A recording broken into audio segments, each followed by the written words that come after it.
Ladies and gentlemen, welcome back to podcast Room 303, episode 192. I'm your host, Jermaine Mendez. This is my co-host, Nicholas Morahan.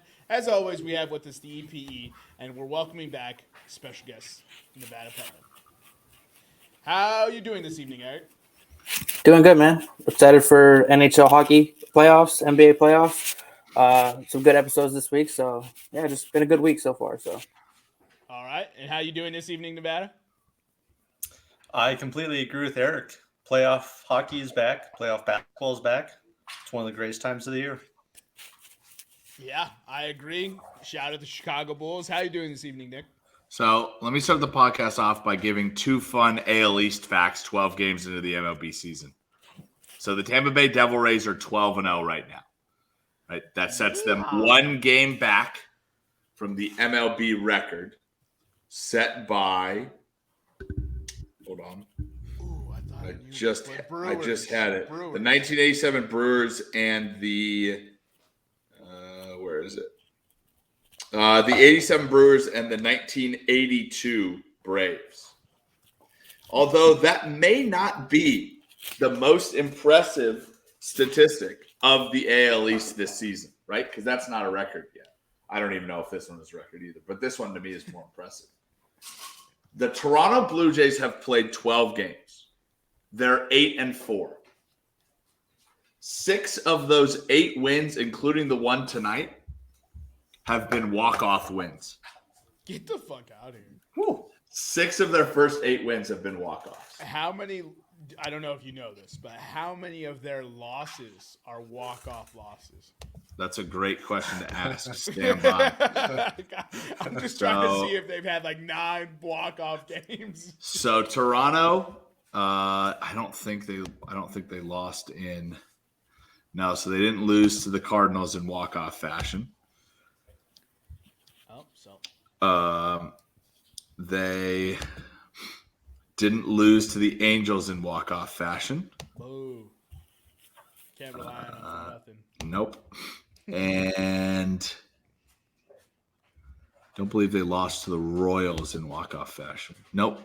No walk-off. They did score 1 in the top of the 9th against the Royals. So all their wins have been good, easy wins. Or all their losses have been good, easy losses. That's actually pretty impressive. So, Nick, I believe you had the Rays finishing. I had the Rays finishing 4th in the division because quote I believe my quote was they're going to drop off. They don't have the team to compete in the East. I would like to blame Nick for swaying me into that 4th place pick because I also have them. Oh boy, that's going to age poorly. Nick, didn't you say the Rays have hit like something like 29 home runs in 11 games, and they've only gave up 20 runs all year or something like that? I think that was Nevada's quote. Oh, Nevada said that. Yeah, that's wild too. Yeah. Damn, 29 home runs is wild through 12 games. Yeah. That is, what is that? That's like 2.5 a game? That's insane. On just jacks. Meanwhile, the Blue Jays. Oh, that's 2022. Never mind. Hold on. He's about to give his old stats. No, I was about to say the Blue Jays have the worst bullpen ERA, but that was 2022. Tampa Bay has a bullpen ERA of 1.58. It's second in the majors right now. Ooh, can I guess who's first? Guess who's first? Bullpen. Rockies. Bullpen. You said bullpen. Okay. Rockies are bottom 5. I want to go with the Seattle Mariners bullpen. Wrong conference or wrong league. Wrong league. Okay.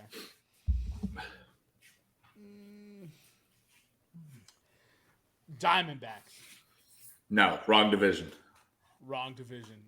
Oh, is it the fucking Brewers? It's the Brewers. Oh, I fucking knew it. Oh, I hate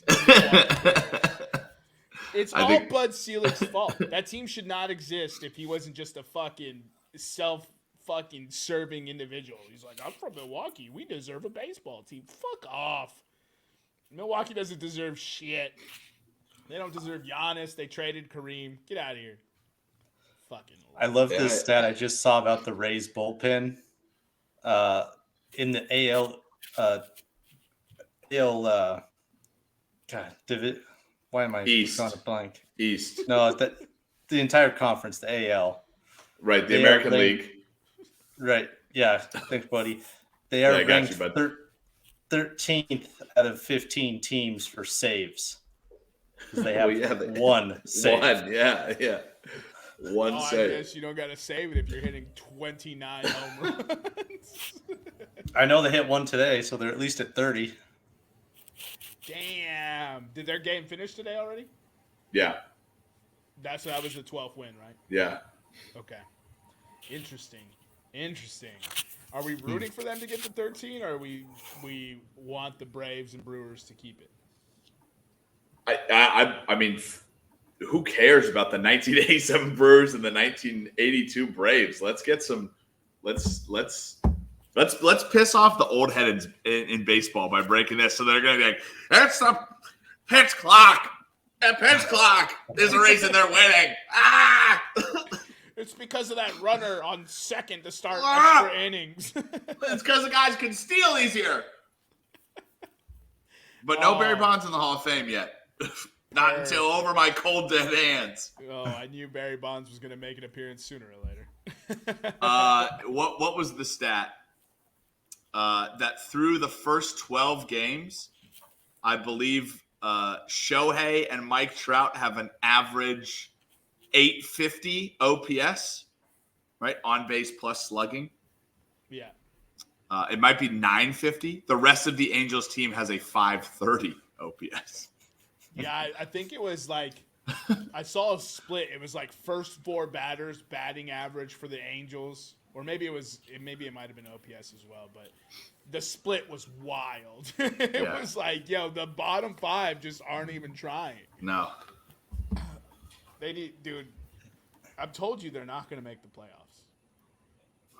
I told you, because Shohei's gonna miss a few games. Trout's gonna miss his few games because he's gonna miss some. They are 7-5 though. They're only a half game back from the surprise Texas Rangers. I think Texas dropped like 2 of 3 or 3 of 4 to the Cubs.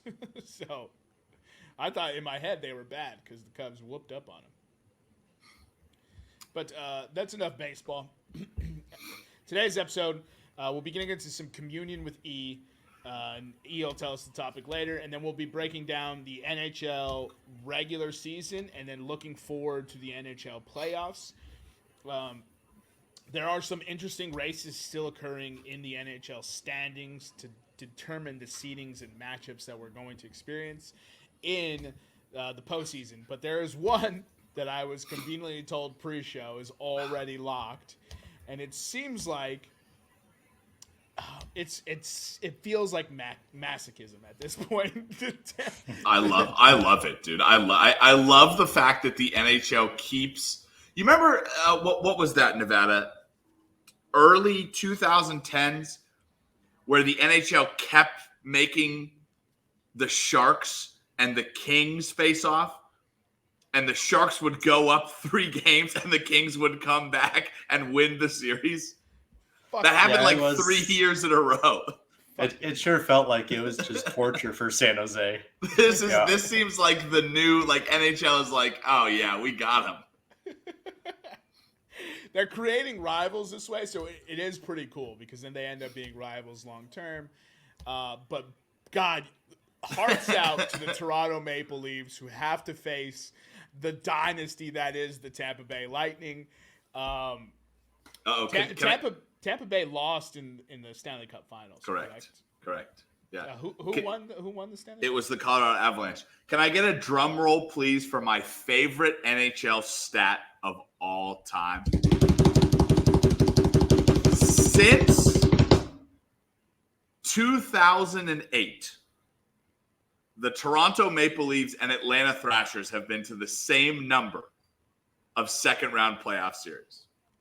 The Atlanta Thrashers stopped existing as a hockey franchise in 2011. Yikes! This is Nevada. How many years in Nevada or Eric? Can you look up how many years in a row the Maple Leafs since 2008, or how many years since 2008 the Maple Leafs have made the playoffs? Because it's not a small number. Holy since shit, 08, it is 1, 2, 3, 4, 5, 6, 7. They're now in their 8th year since 08. Okay. 8th year since 08.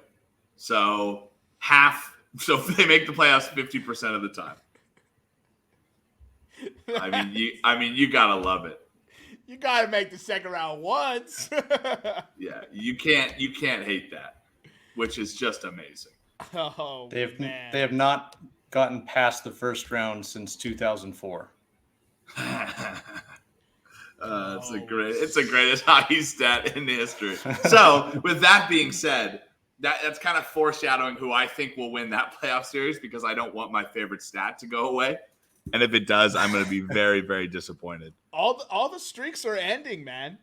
Yeah. There's a lot of teams that have been breaking their playoff droughts, and so it's going to be pretty interesting. I mean, Detroit should break their playoff drought next year.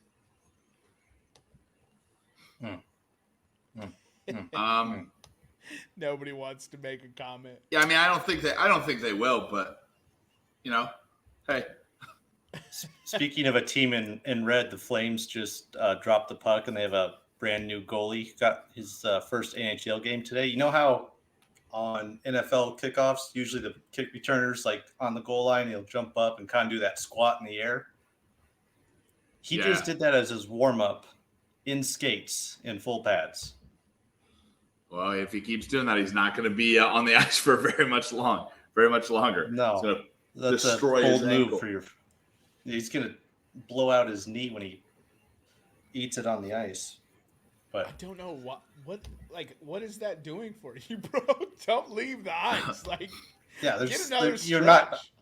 You're not accomplishing anything except for just begging for disaster because you're going to eat shit on the ice. Oh, that would be amazing, though, wouldn't it? Wouldn't that just be amazing? Could you imagine if he blew out his ACL like Edwin Diaz style? Before the game even, he gets 1 second of ice time. That's crazy. What a pass. God damn. Sorry, ladies and gentlemen. I'm watching the Oklahoma City Thunder take on the New Orleans Pelicans in what is an absolutely good game. These 9-10 matchups have been way better than the 7-8 matchups thus far. Well, jury's still out. Let's talk about it, Jermaine. Congratulations to you and your Chicago Bulls. You're moving on. Live to play another day. Yes, right? Sir. Yep. So we'll see Miami on Friday. So Bulls versus Heat. I've leveraged a bet to one of my boys, Fred. He's conspicuously absent from the group chat right now. He's probably going to blame work or his girlfriend or something. I think he's ducking me, bro. He doesn't want to lose this money. He's not about that life. He's fake news. And here's the thing. He's going to try to bet some ridiculous number hoping I'll say no, because he can just do some illegal shit and steal hardworking people's money, and that's tax-free income. Cops, man. You can't trust him. Yeah. I love how Nevada leaves when I'm trashing cops. 100%. He's like, I'm not going to be here for this slander. I'm a cop. Goddamn pigs. All right, so we're at the 15-minute mark, ladies and gentlemen, and we're going to go ahead and get into the communion with E. So Eric has been conspicuously absent. I don't know what it is. His energy levels must be low. So he's going to have to unmute himself now to host his... Whoa. You have the window open? No, that's why I'm muted, dude. Once this episode's done today, I'm going to take this mic. Did I already say this yesterday? Well, this mic's going to end up inside of a hooker, and then it's going to end up in the ocean. That's all I'm going to say. Fuck this mic. But I will have a new mic next week, and we won't have any more issues. Why are you taking the extra step? Cut out the middleman. Just throw it in the ocean. It seems more appropriate. This mic. The fish are going to be confused. Dude, the sharks are going to start a podcast, bro. Anyway, we can jump. White shark with a podcast. We can jump into the community. This one's actually is courtesy of Nevada. So for this one, I'm and let's try to keep it like somewhere within the realm of PG or PG-13. But what is your price to do something weird? Somebody comes up to you. Didn't you just say you were gonna stick it up a hooker and throw it into the Right. ocean? And now you're telling And now he's like, but let's keep it PG, everybody. Bro, PG-13. You must snatch your high horse a lot lately, bro, despite being reckless with some of this. What shit. high horse? Anyway, we're not I'm gonna. talking about in group chats. You be wilding with your high horse. I'm just like, what's going on right now? Because it's getting lonely up here, dude. I need somebody to come join me. Yeah, but you ain't up there. Anyway, or we can just go full rated R. So fuck it. Who cares? But yeah, somebody comes up to you, something weird. You can, make it manual labor or You have to pick something Right. weird, Eric. Right. For Manual us to labor. for us to tell Is you. that what we're calling it these days, Eric? Manual labor? I mean, so the obvious choice. Wait, hold on. I just came to this. Are we just four absolute stallions of men rocking some lip lettuce right now on the podcast? This might be the first time that we've look at these absolute stunners of just men and their lip lechuga right now. Everyone do a little calm down for the tens and tens. Oh, looking fresh. For those of you listening at home, get on YouTube and take a look at these absolute cookie dusters. Look how good we look. Yeah. Everybody look. All right, Eric, back to talking about what you want to talk about. All right. So, obviously, this is four dudes in a podcast. This happens at bars. It happens at parties. It happens when you're friends, when you're sitting around the couch drinking, watching playoff basketball. So, we're just going to go with the usual. All right. Something weird being, a wealthy man comes up to you and he's like, what's your price for a blowjob? I'm with Pete Davidson on this, dude. It's way lower than you would actually. Here's the thing: he has like a case with him, right? And he pops open that case, and that amount of money is in the case, right? Yeah. What if it's a deal or no deal case where you don't know what the money is? What's the range? What's my deal or no deal? Bro, the deal or no deal, I might be out, dude. Because if I get a I'm $2 even more bill, in now. I'm fucking hot. Bro. I'm even more in. If I gobble it down and I open it up and it says 1 cent, I'm gonna be like, son of a. It's just $10 $2 bills from the 1950s. Oh my god, dude! That I would know my all-time bad beat right there. I can tell that to people. What's your all-time bad beat? Well, So here's the thing. I never want to lead with a number, right? Because I don't want to undercut. I don't want to undercut what that mysterious gentleman, who I'm gonna say is handsome, to get me in the mood, offers. Because if I go lower than what he's going to offer, it's crazy. But if we're being legitimately honest, man. Yeah, after negotiations. I think $10,000 in a McDonald's franchise. That's what I was thinking 10. I was like, that's too low. I'm going to start 25. $10,000 in a McDonald's franchise, so that way I can make continual money and have income stream. Now I got a question. Can I proposition this rich man with, I'll do it as many times as it takes, but every time it's $10,000? If he's willing to agree to it. Hey, one-stop shop, baby. You come back to me for all your needs. I'm gonna need that cash though. Hey, I'm slaunching 6 in a night, bro. 60K. Well, at 10K, if you do one a day, what's that? Eric looks 3 million. Eric looks like he's got those Tony Stark glasses on right now because of the reflection of the computer. What's that, like 3,500,000 something thousand? 3,560,000? That's great, Eric. I believe it'd be 365. Yeah. Oh yeah, I forgot there's 365, not 356. Sorry, that's Maybe the dyslexia kicking in. Listen.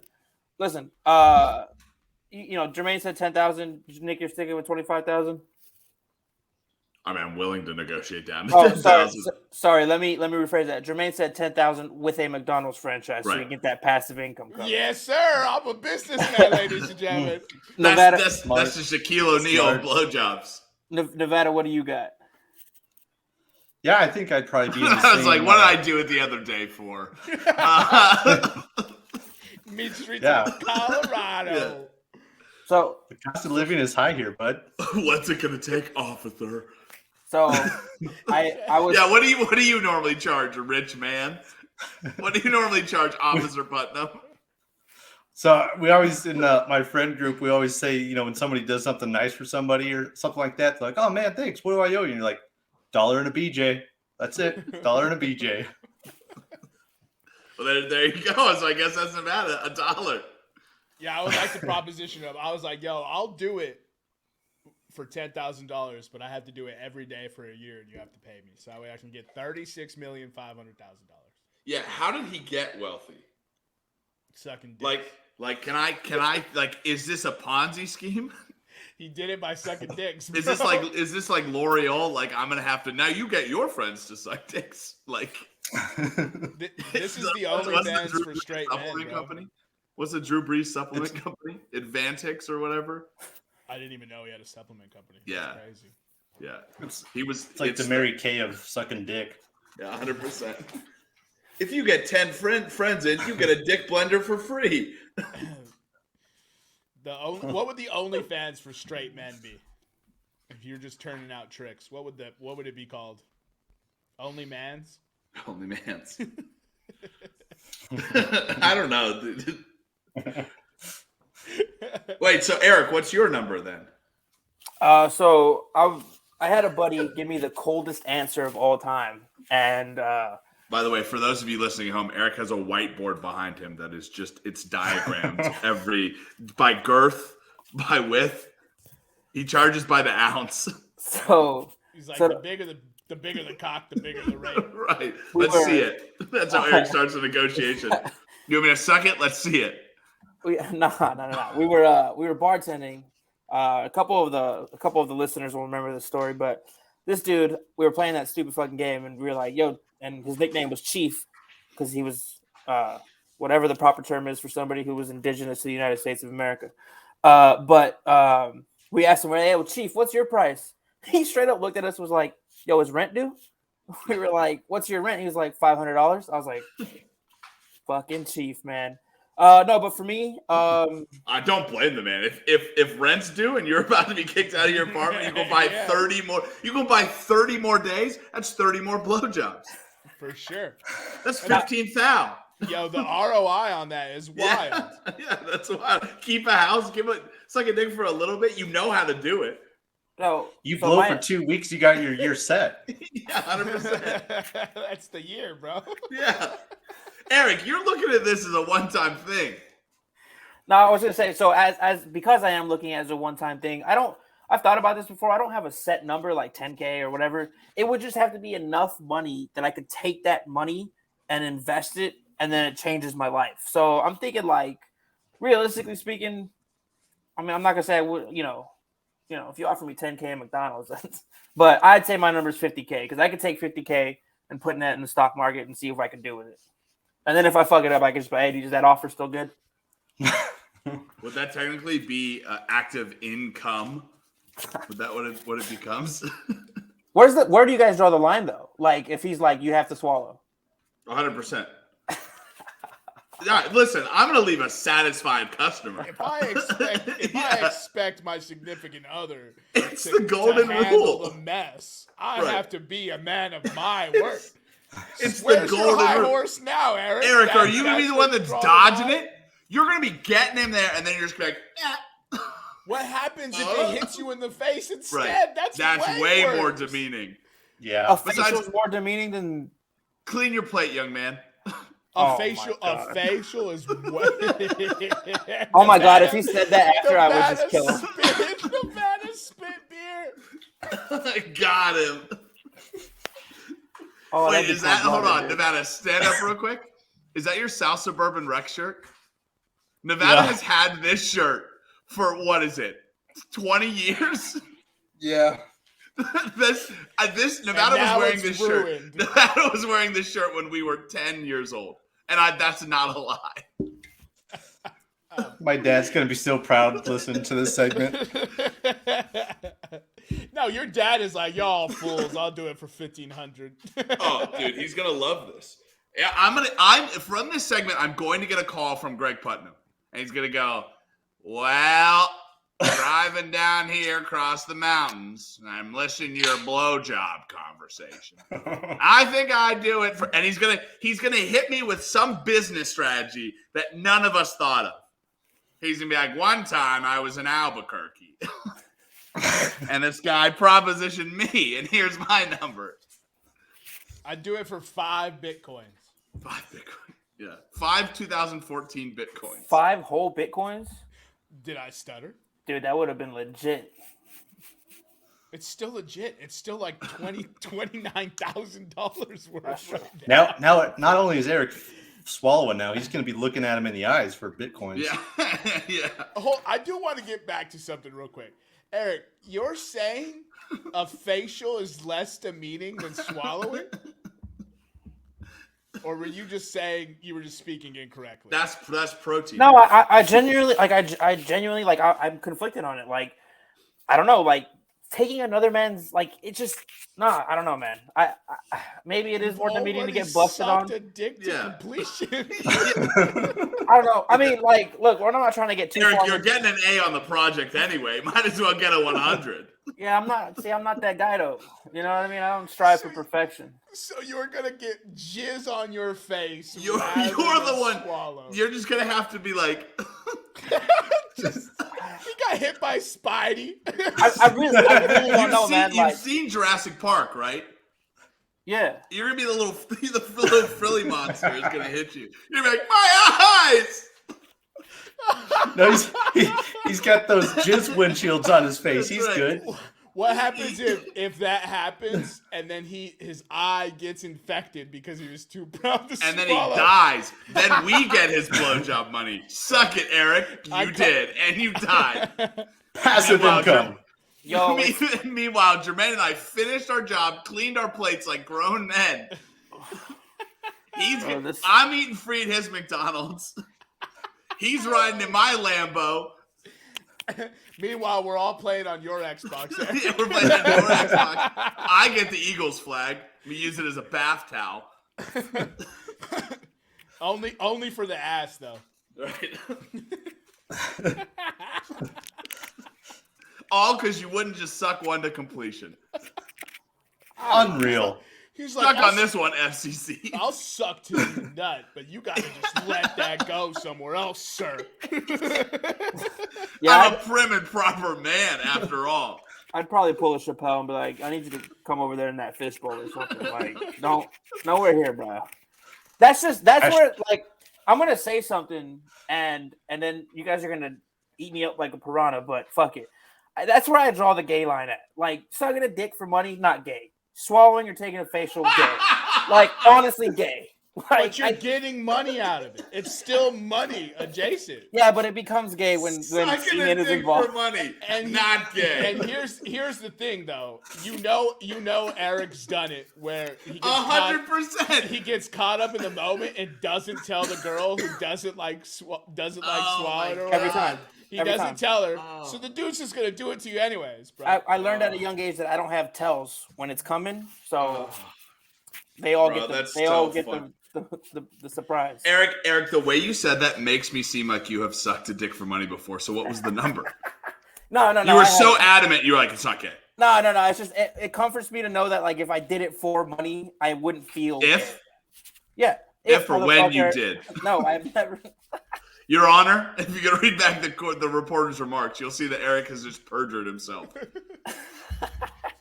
No, I think we're digressing here, though. Fucking animals. But, yeah. Oh, my God. Breaking news. Eric, it's on the ticker. It's on the ticker. If it's on the ticker, it's official. It's official. All right, we're at the 30-minute mark, boys. This Communion with Ease was a lot of fun.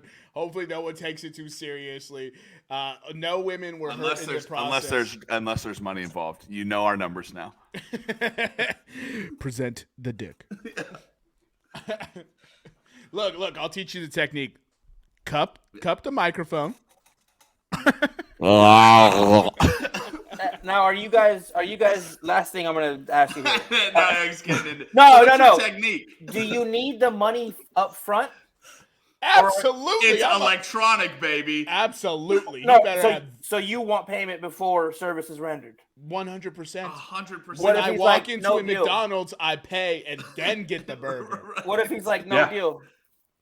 Then no deal. Then no deal. At least you guys didn't cross that gay line, so we're good.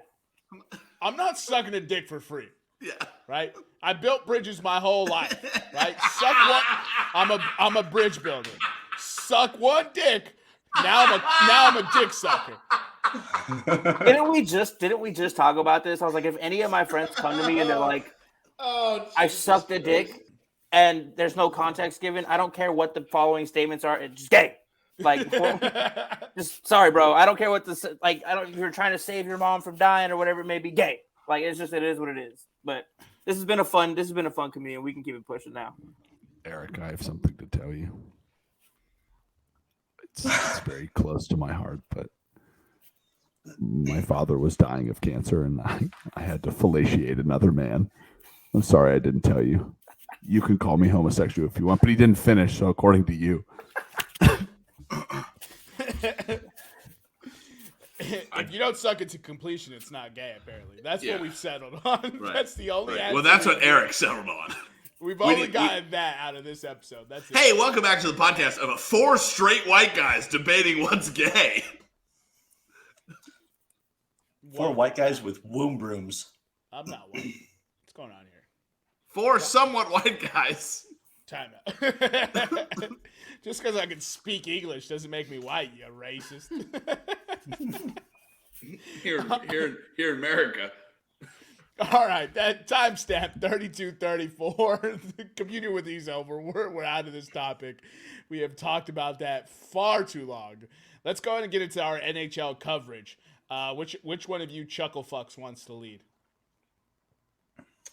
You know what? Since you did such a brilliant job of leading the NBA, I will lead the NHL. That would make me lead. I was like, that would be so funny. So since you did a brilliant job, you pick it up. Actually, all right, you know what? I'm gonna go get a glass of wine. Go get a glass of wine? Yeah, I'll be right back. Okay, well, introduce the people to the wine that you're drinking when you come back. I will. I'll bring it with me. Okay. Well, you're just gonna see me pop up behind Eric and then disappear into his desk. And Eric's gonna go $5,000. All right, boys, take it away. So, how this NHL is going to break down? If you guys listen to the NBA breakdown, we talked first about the playoffs. The NBA is a little bit more set in stone than the NHL because we had the play-in games, as previously mentioned, last night and then today. So we're going to go through right now, Nevada. We're going to break down. I'm going to give the standings in every division and the wild cards that are set, because I believe both wild cards are set as well. Yeah. So all the teams that are in the playoffs, the 16 teams that will be competing in the NHL playoffs, are set. The matchups just are not set. Besides the one that Jermaine talked about, that's 4 Toronto against 5 or whatever that is. That's Toronto against Tampa Bay. So the way that this format works in both the East and the West is the division winner. So there's 4 divisions in the NHL. There's the Metropolitan, the Atlantic, the Central, and the Pacific. Each of those division winners will play a wild card. The division winner with the highest points will play the wild card with the lower set of points, right? So right now we'll start in the East. So in the Metropolitan, Carolina leads. They've played 81 games. They have 111 points. New Jersey is second. They have 110 points.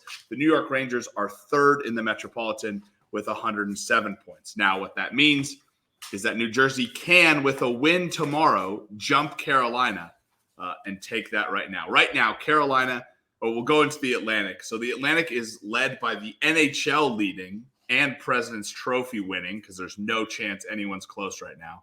Boston Bruins, they have 133 points. Nevada, you had some stats on the Boston Bruins this year, I believe, that you've shared. Do you still have those?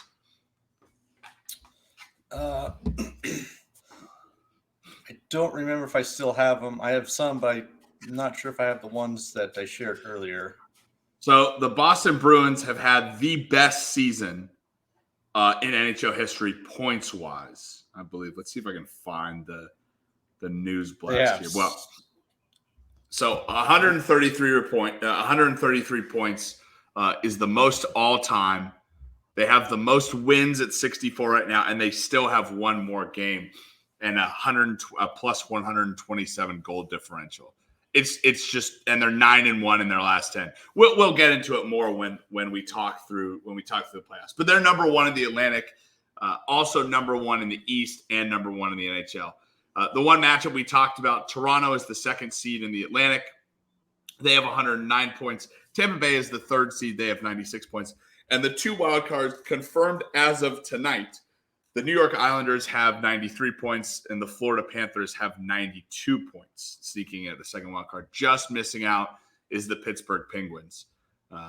So we'll start with the East first, Nevada. So take us through the Blackhawks suck at Penguins.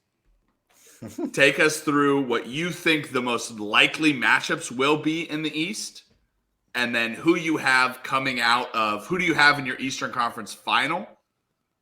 Well, let's actually start with this.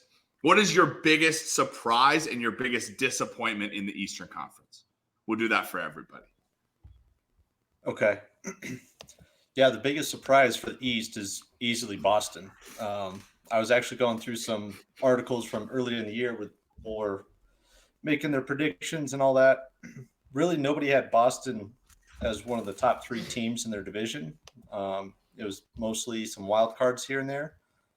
So for them, one, to win the division was impressive, but two, to blow out the entire league, set the all-time record in points. As Nick alluded to, 133 points. That's out of a possible 164.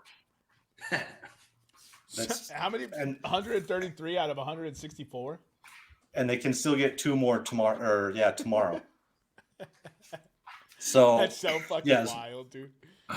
Yeah, a surprise for me. I don't think anybody had Boston winning their division, let alone just blowing out the league. As far as the East is concerned, disappointment-wise, I don't think there was any big disappointments. I think one thing that people may be sad about is that between the Capitals and the Penguins, that means there's no Ovechkin or Crosby in the playoffs for the first time since I believe it was 2006. So, I mean, I'm not disappointed. They're old as hell, and it's what it is. But I would say Boston for a surprise disappointment. You just don't get to see Sid or Ovi in the playoffs. Yeah, unfortunate. Eric, biggest surprise, biggest disappointment, Eastern Conference. Dude, I don't really got nothing, man. I don't know much about hockey, but I'll go with biggest surprise. I guess the Jermaine's pick of the Devils. I can't believe they're. Oh damn! You gonna cut the man's legs out like that? I can't believe. No, because you guys, he said it. I don't know shit about hockey. You guys were like, you're foolish. And then, look, they are where they are. And then, biggest disappointment, I guess my team, Flyers. It's fucking purgatory. It's hell. I wear the hats, I wear the shirts, but they're not fun to watch. They're not in contention for any, Bedard or anything like that. So it's just going to be another piss poor, mediocre season next year. Yeah, what happened? I mean, Nevada, you're a little bit closer to hockey than I am.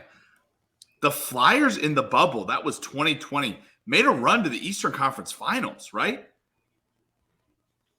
Was it? I thought it was. The Canadians, obviously, because they went to the Cup. I can't remember who they played, but I mean, yeah, the Flyers, they had a lot of injuries to their top talent, pretty much from the get-go, and their style of play that they were getting with their new coach and Tortorella was just going to be a kind of a hark back to the old days of just beat everybody up and we'll see what happens. So I mean, they're a tough team to play against, but they just don't have the talent to score and all that. So, hey, Jermaine. Yeah, what's going on? Your biggest surprise, biggest disappointment, Eastern Conference National Hockey League. So one of my biggest surprises is that Detroit didn't play as I thought they would be better. I didn't think they would make the wild card, but for them to only come in with 80 points, Yep. that's that's way lower than I thought that team would do. Especially they were young. I thought they'd be feisty. I thought they would get some wins against some tough teams, but they ended up just being middle of the pack. So that was pretty disappointing. So that would be my biggest disappointment. Not if I said biggest surprise, I misspoke. It's the wine already. I'm crying. I'm so sad for all the Red Wings fans. And then so the other thing I have is Ovi is dangerously close to breaking the record, or has he already broken the goals record? He hasn't broken. No, it yet, correct? No. Yeah, he'll still need another season, maybe 2. Yeah. Okay. So the other surprise is that Ovi is still churning out goals the way it is, and the Capitals were as flat as they were. So I remember on the pre season when we were like looking forward to everything, I actually had the Capitals as one of the teams that might miss the postseason, as well as the Penguins, but I didn't think both. So, and I thought the Capitals would at least make it a somewhat of a chase or a competition for them to actually maybe make the wild card. But there's a little bit of a changing of the guard in that regard for those two teams. So, the Eastern Conference kind of shook out way different than I thought it would be. I will say this, that I think the Devils will still win their division. Like I said, that will be decided tomorrow. Carolina plays Florida in Florida, and the Devils play the Caps here in DC. My biggest disappointment for the Eastern Conference, the Florida Panthers, right? President's Trophy winners last year, right? Nothing really has changed on the Panthers team. It's just kind of been, I guess we have to say that the 122 points they got last year is a blip. And maybe this is the Florida Panthers team we're always going to get, kind of sneaking around that and excuse me for the old playoff slang here, but kind of around that 6, 7, 8 playoff seed mark for the Panthers. That's kind of been my biggest disappointment. And I mentioned this earlier, and at the trade deadline when nobody's talking about it, the Carolina Hurricanes are still a very, very good hockey team, right? And I think they continue to get better year after year. Maybe not my biggest. Well, they would probably be my biggest surprise is that nobody is talking about the Carolina Hurricanes, and I think that might benefit them. Yeah, they don't have the expectations that they had last year, so that's typically that bodes well, Right. But we'll see. So, yeah, they would. Go ahead. They would be in a good spot. We'll get to it here when we get to the matchups, but they do have some issues they're going to have to overcome. Ooh, professional podcast. All right, so if the season ended today, the Carolina Hurricanes as number 1 seed in the Metropolitan. We'll start from the top. The Carolina number 1 seed in the Metropolitan. They are number 2 among the division winners, though. They would play the New York Islanders. Boston number 1 in the Atlantic. They would play the Florida Panthers.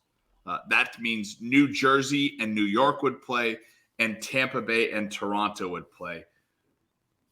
I am so excited for the first round of the Eastern Conference playoffs. Sans Boston, Florida. If we could have gotten a Boston-Pittsburgh first round, I would have been glued to my TV for every single one of these Eastern Conference games. But what do you have, boys? We'll start with you, Nevada. What do you have for those hypothetical matchups that I've given you that need 1 or 2 games to kind of shake out? We'll start with the number 1, Boston against Florida. Does Florida have any chance of winning that series? Nope. I always say yes when it has the President's Trophy. I'm sorry if you guys picked Nevada, but that just popped in my head.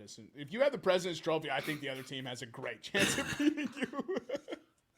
Yeah, so to Jermaine's point, there's only been 8 teams that have won the President's Trophy and won the Cup. So it is kind of a curse. That being said, Jermaine, I think you said it in the group chat. It's kind of a different team that won this President's Trophy. This feels like a dominating Boston team. This feels spooky, and they have one of the best goalies in hockey. And if you have a great goalie in the playoffs,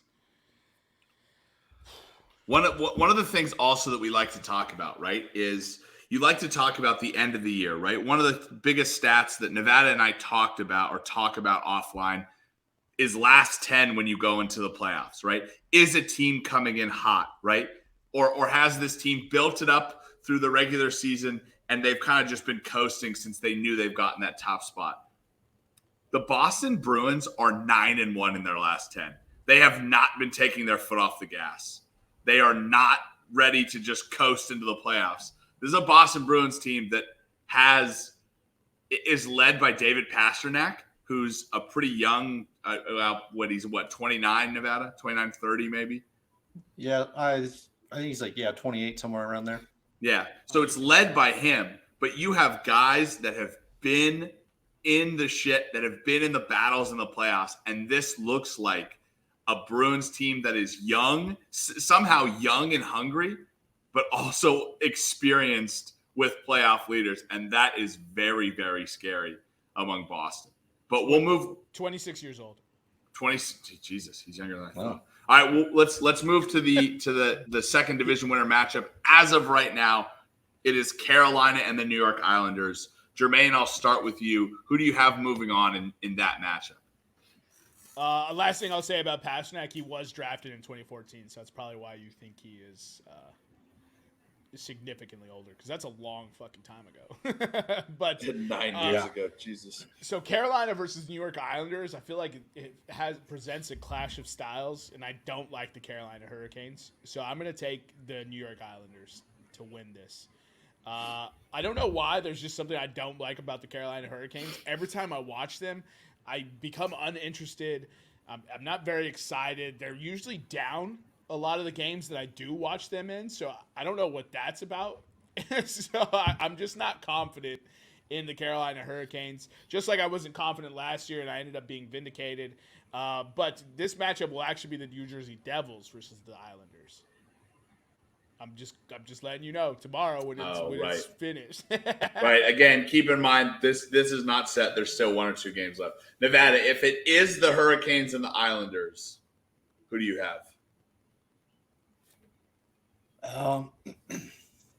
Yeah, I mean, that's the problem is whether it's Carolina or the Devils that face the Islanders, it's the team that neither team wants to face in the Islanders. Their goalie, Sorokin, is really a top 3 goalie. He would probably win the Vezina this year for top goalie if it wasn't for Ullmark. You think Carolina is a boring team to watch? The Islanders are an incredibly boring team to watch. They slow stuff down. They gum it up. Granted, they got a little bit more offensive firepower at the trade deadline, so they got some more firepower. Does it worry you that the Islanders are the only Eastern Conference playoff team with a losing record on the road? No, because they have one of the best goalies in the league. Oh, sorry. Excuse me. I forgot Tampa Bay. Tampa Bay and New York are the only Eastern Conference teams with a losing record on the road. I mean, how many years in the playoffs? Yeah, how many years do we go through where a goalie steals the series or steals the playoffs? And Sorokin could do that. Carolina doesn't have that goalie that can do that. So if this does turn out the way Jermaine thinks, is it a better matchup for the Islanders to face the Devils or a worse matchup? Better for the Islanders? Better for the Islanders. I think it's worse. Do they want to see the Hurricanes or do they want to see the Devils? If I were the Islanders, I'd probably want to see Carolina because they can play the same game versus the Devils are a high-flying young team, which could work in the Islanders' favor because they can slow them down and they've got some more playoff experience than the Devils do because the Devils don't have any. So that being said, Carolina this year against the Islanders are 3-1.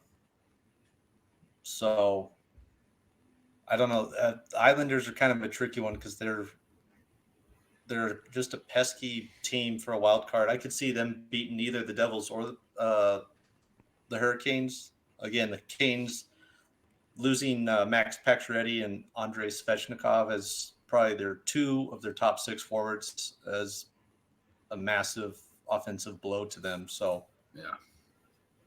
So let's talk about now the other team in the Metropolitan. So the New York Rangers will play either New Jersey or Carolina. You talk about a young, high-flying team.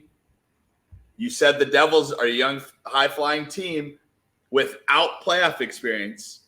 Can I interest you in 3 Game 7s last year and a young, high-flying team that has playoff experience now in the New York Rangers? Do you think that benefits New York? The Rangers, yeah, absolutely. And they have a goalie, Shesterkin. Again, he's a goalie who can steal a series. I don't think Carolina or the Devils want to see the Rangers. No. I think the Rangers were in the Eastern Conference Finals last year, and they only got better. Because they got Kane from Chicago. They have Tarasenko from the Blues. So Kane and why am I drawing a blank? Panarin, they were in Chicago. What was that, Jermaine? Like 6 years ago, something like that. It was very brief. I think it was like 2017 or 2016, something around there. And they were just crushing it. Their chemistry was unbelievable. So, yeah, they have the Rangers forwards, 1 line through 4th line is very good, very solid. So they can roll all 4 lines and be a pest to whoever. And then obviously you got Shesterkin on the back end to save whoever you need to save. So between those 3 teams, I like the Rangers the most. It just kind of falls, or the matchup's just going to fall here in the next 24 hours or so. Right. So let me finally out of you two lock me down an answer in our final matchup that we haven't talked about, and the one that is set. Maple Leafs and Lightning. Is this the year we've all been waiting for? I said it preseason that the Toronto Maple Leafs will get out of the first round. Okay. I still believe that. I think they're a much better team than they were last year. Now, if you're asking me gun to my head, I'm probably going to try to run and get shot in the back. It's going. There's no way this series doesn't go. Eric, can you look up on DraftKings what the odds for this series to go 7 is? There is no way this does not go 7 games, correct?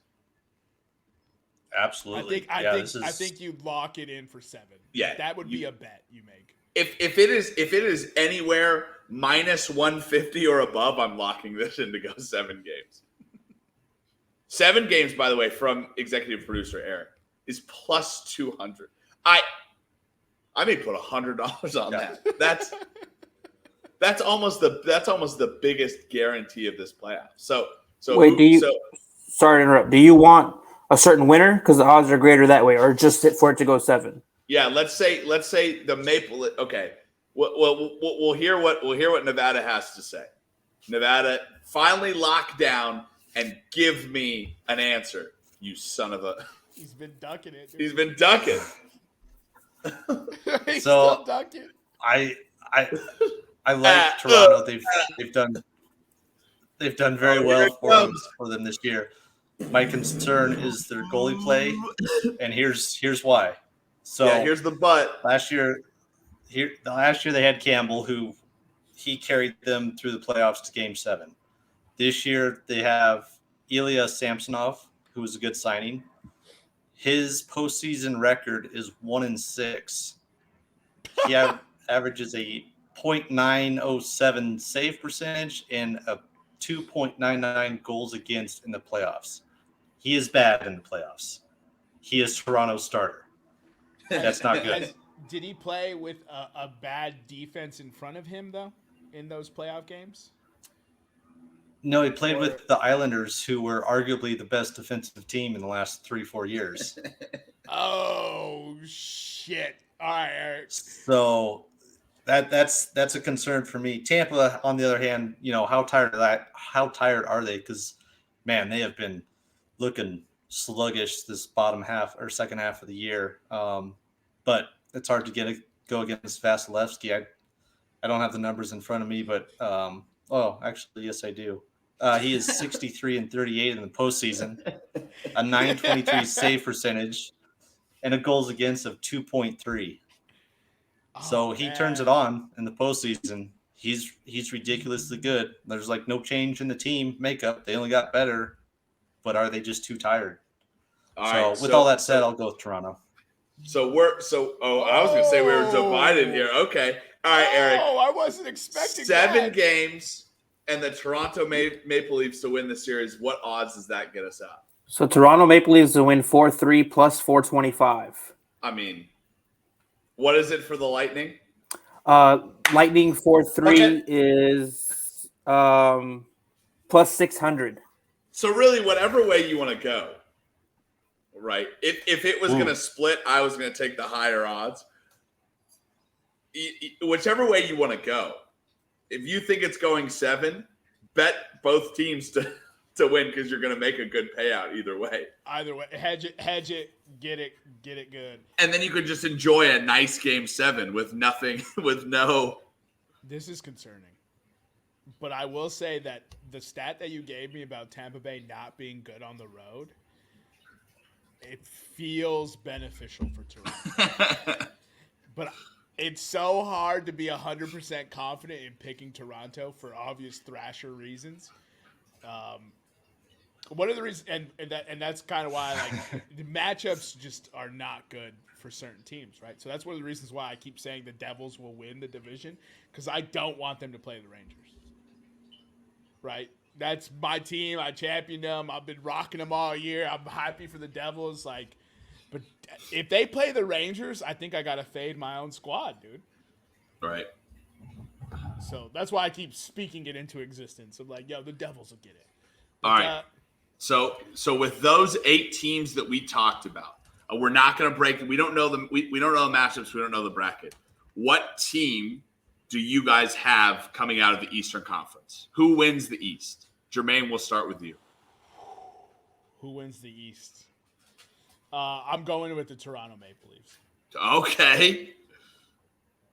Eric, do you have these? Can you find these odds pulled up of odds to win the Eastern Conference?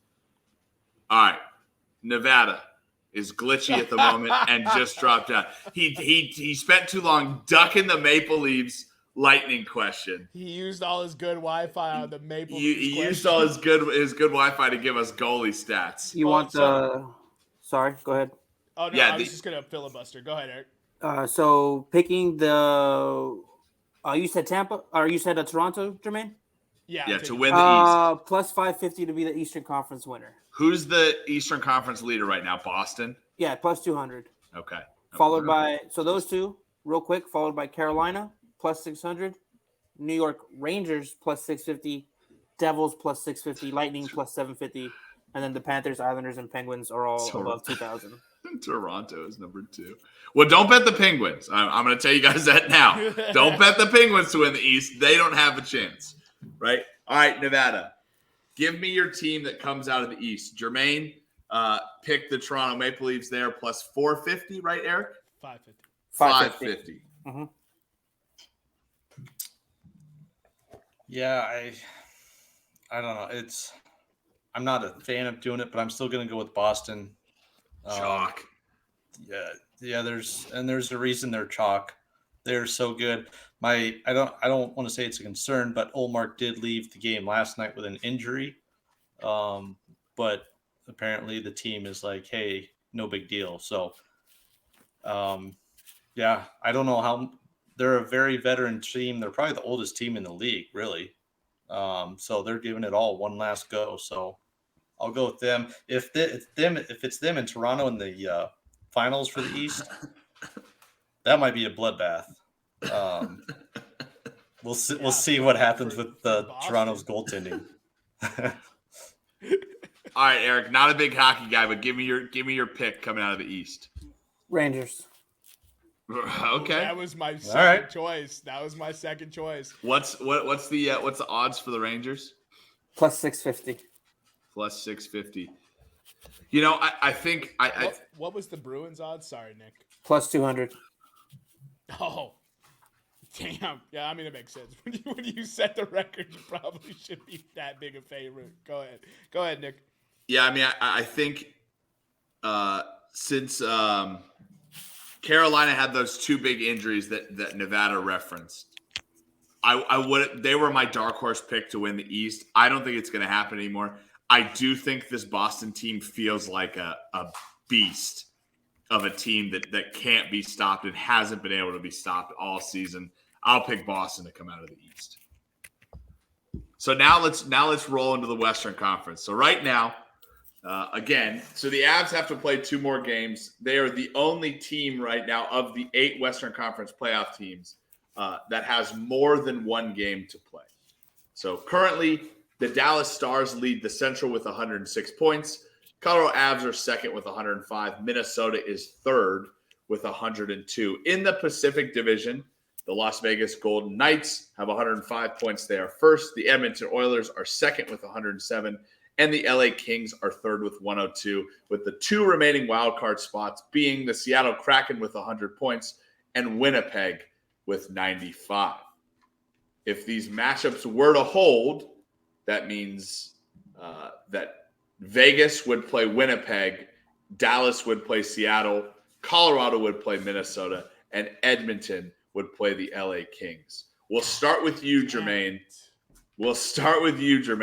What is your biggest surprise, your biggest disappointment in the Western Conference this year? Biggest surprise has to be one of the teams that I actually saw live this year. It was the only hockey game I got to this year. Poor planning on my behalf. I could have driven up to see the Kings, but fuck the Kings. It's the Seattle Kraken. Right? The Seattle Kraken, I don't think very many people, if any, thought they had this in them. They were written off. 100-point season? Like, just curious. Any of you think they had a 100-point season in this year? Nope. I think it's very surprising that if a team is not like the Vegas Golden Knights and in their expansion year is great, we instantly write them off for years of mediocrity, right? We're like, oh, Seattle was not good last year. They're going to be trash for a while. And yet here they are doing exactly what an expansion team like typically does, exceeding an expansion team's wildest dreams by getting in the playoffs in your second year. It's just the way they did it. You know what I mean? So many players took a leap that I didn't see coming from them. So, you know, I know they signed Barikov from the defending champs Colorado Avalanche, but I didn't really see anything that was going to be like, oh, yeah, they're going to be good. Also, I hated their draft. Their initial expansion draft with the players that were on the board, I did not like. So that was another reason why I was out on the Seattle Kraken. But shout out to my older brother's team. Bro, 100 points. Welcome to the playoffs. They're going to be fun to watch. They are a fun team to watch play hockey in general. So, you know, that happens when you get a lot of the West Coast times. I'm always watching late, like typically hockey games. So I get a lot of Kraken hockey in my life. And then I owe you a biggest disappointment. Disappointment. It feels like a layup here, right? This is the biggest disappointment I think we're probably all going to agree on, but it's the Calgary Flames. How's that golf course gonna be treating you, Nazem Kadri? Fucking bum. I love how he wins you a title. You were all gung ho for Nazem. He leaves you. I love him, bro. Oh, I love him. I love Colorado Avalanche Nazem Kadri, and I'll defend him to the end of the days. But don't you think in the back of his head he's like, man, I should have just taken $6 million to stay in Colorado. Yeah. I done fucked up, fam. I fucked up, man. That's exactly what he's thinking, sitting at home watching the Stanley Cup playoffs. So That's my biggest surprise and disappointment. I feel like the Calgary Flames one was a layup, but I'll toss it back to you, Nick. Yeah, so Nevada, biggest surprise, biggest disappointment, Western Conference. Yeah, I was gonna go with Seattle. I'll let Jermaine take that one. Obviously, it helps to have they were on fire, kind of like the Devils early on in the season. So I'll go. My biggest surprise is Dallas, and not so much. It was more of because they are either going to do what they've done this year, or they were going to be like the Flames.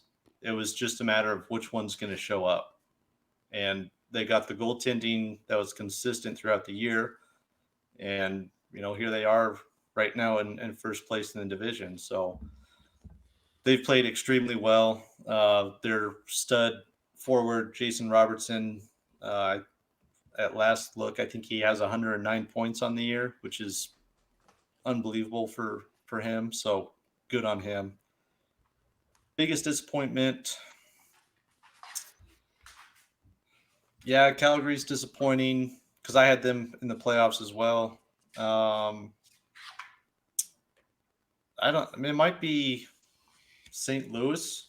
I didn't think the decline was real. I figured they'd be right there to either get a number 3 spot in the division or at least a wild card, but they just kept falling, and then they traded everybody and fell some more and then fought a little bit, but they still just kept falling. So St. Louis was just disappointing. I had higher hopes for them, but whatever. Bennington, but you hate to see it, don't you? Oh no! You just hate. Oh no! Just boy. It's like the Red Wings. Oh no! They missed the playoffs. Gosh, what will playoff hockey be like without them? No water bottle gate this year. Yep. Nazem Kadri can't be pushed into Bennington, and then the Blues bitch that Nazem Kadri is a dirty player. Anyway, I digress. We should remember him as he was, the great Nazem Kadri.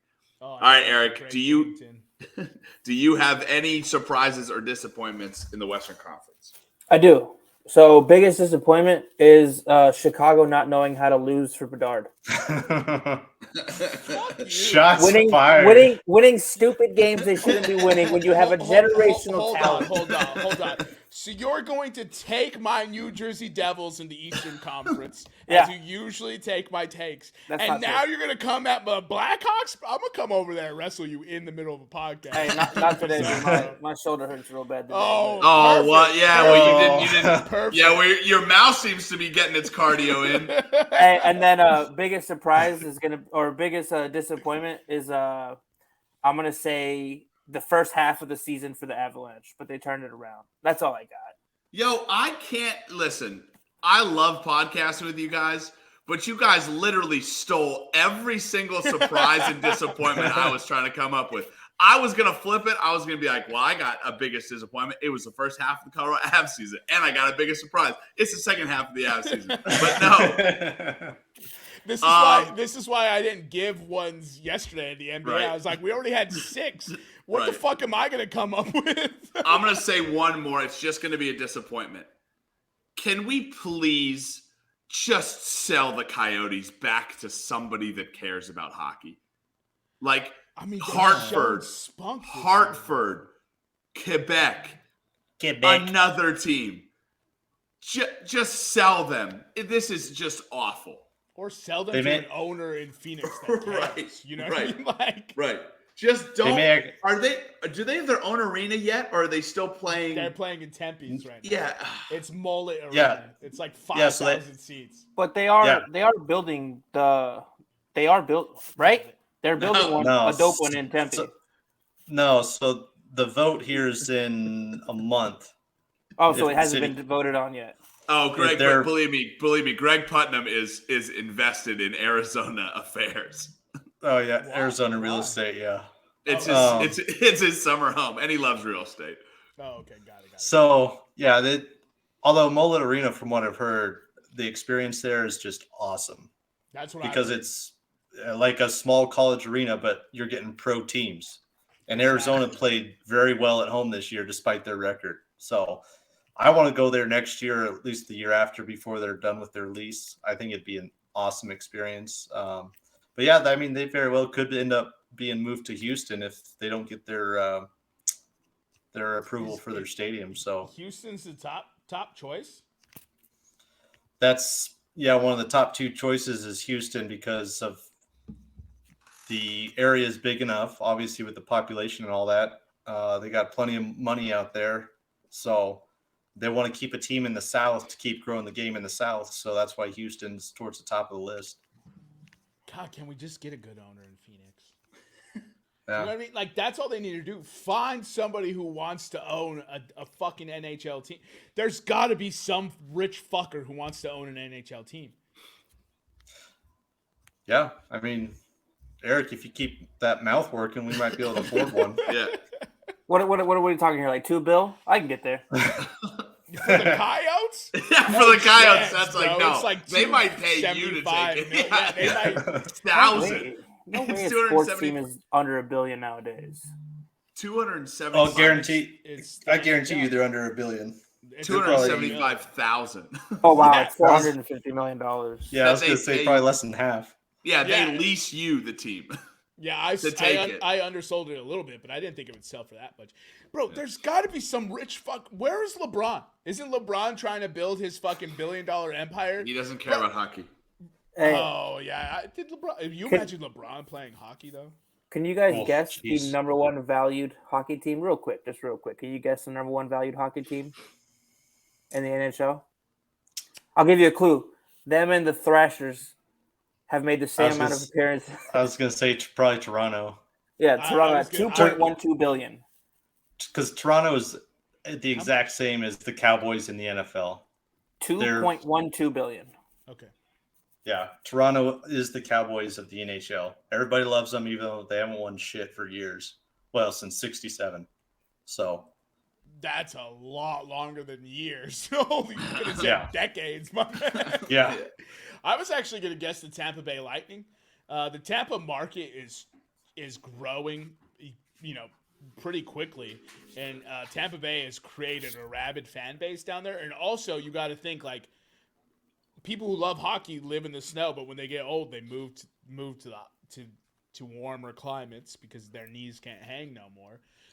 So I thought Tampa. So but Nevada was right. You got the right guess. Nevada, that's a real thing. I mean, it makes sense that it's a real thing, but the NHL is actively trying to put teams in the South to grow the sport down there. right. So they're Even though the champion, one of a 4-time champion in the last 10 years, has been from the South. The Lightning.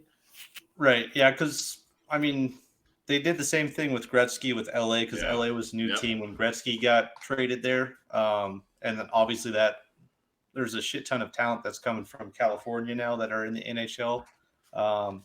So they want to keep kind of that footstep in the South. I don't think they're in any spot to do expansion teams anymore because they're at a good spot right now with 32. I think that's plenty of teams. So, yeah, if Arizona can't figure out where they're going to be at home, then, yeah, I'm sure the commish will start pushing towards Houston if that's the case. So that answered my question. They're still owned by the league right now, right? No, I can't remember who the owner is, but they technically have an owner right now. I think that got sorted out a few years ago, if I remember right. But Oh shit! I didn't know that. I thought they were still owned by the league. no, I can't remember his name. I mean, he's not the greatest owner, but So I mean, they're trying. They're trying to build this arena. So What I'm seeing here is Alex Morello. I can't say the last name, but Morello became the majority owner in 2019. Oh shit! I'm like almost a half decade behind. And then their minority owner, Andrew Barroway, was just arrested for domestic violence last week. hell yeah, Classic Coyotes, bro. she better try to get the Coyotes in the divorce. Yeah.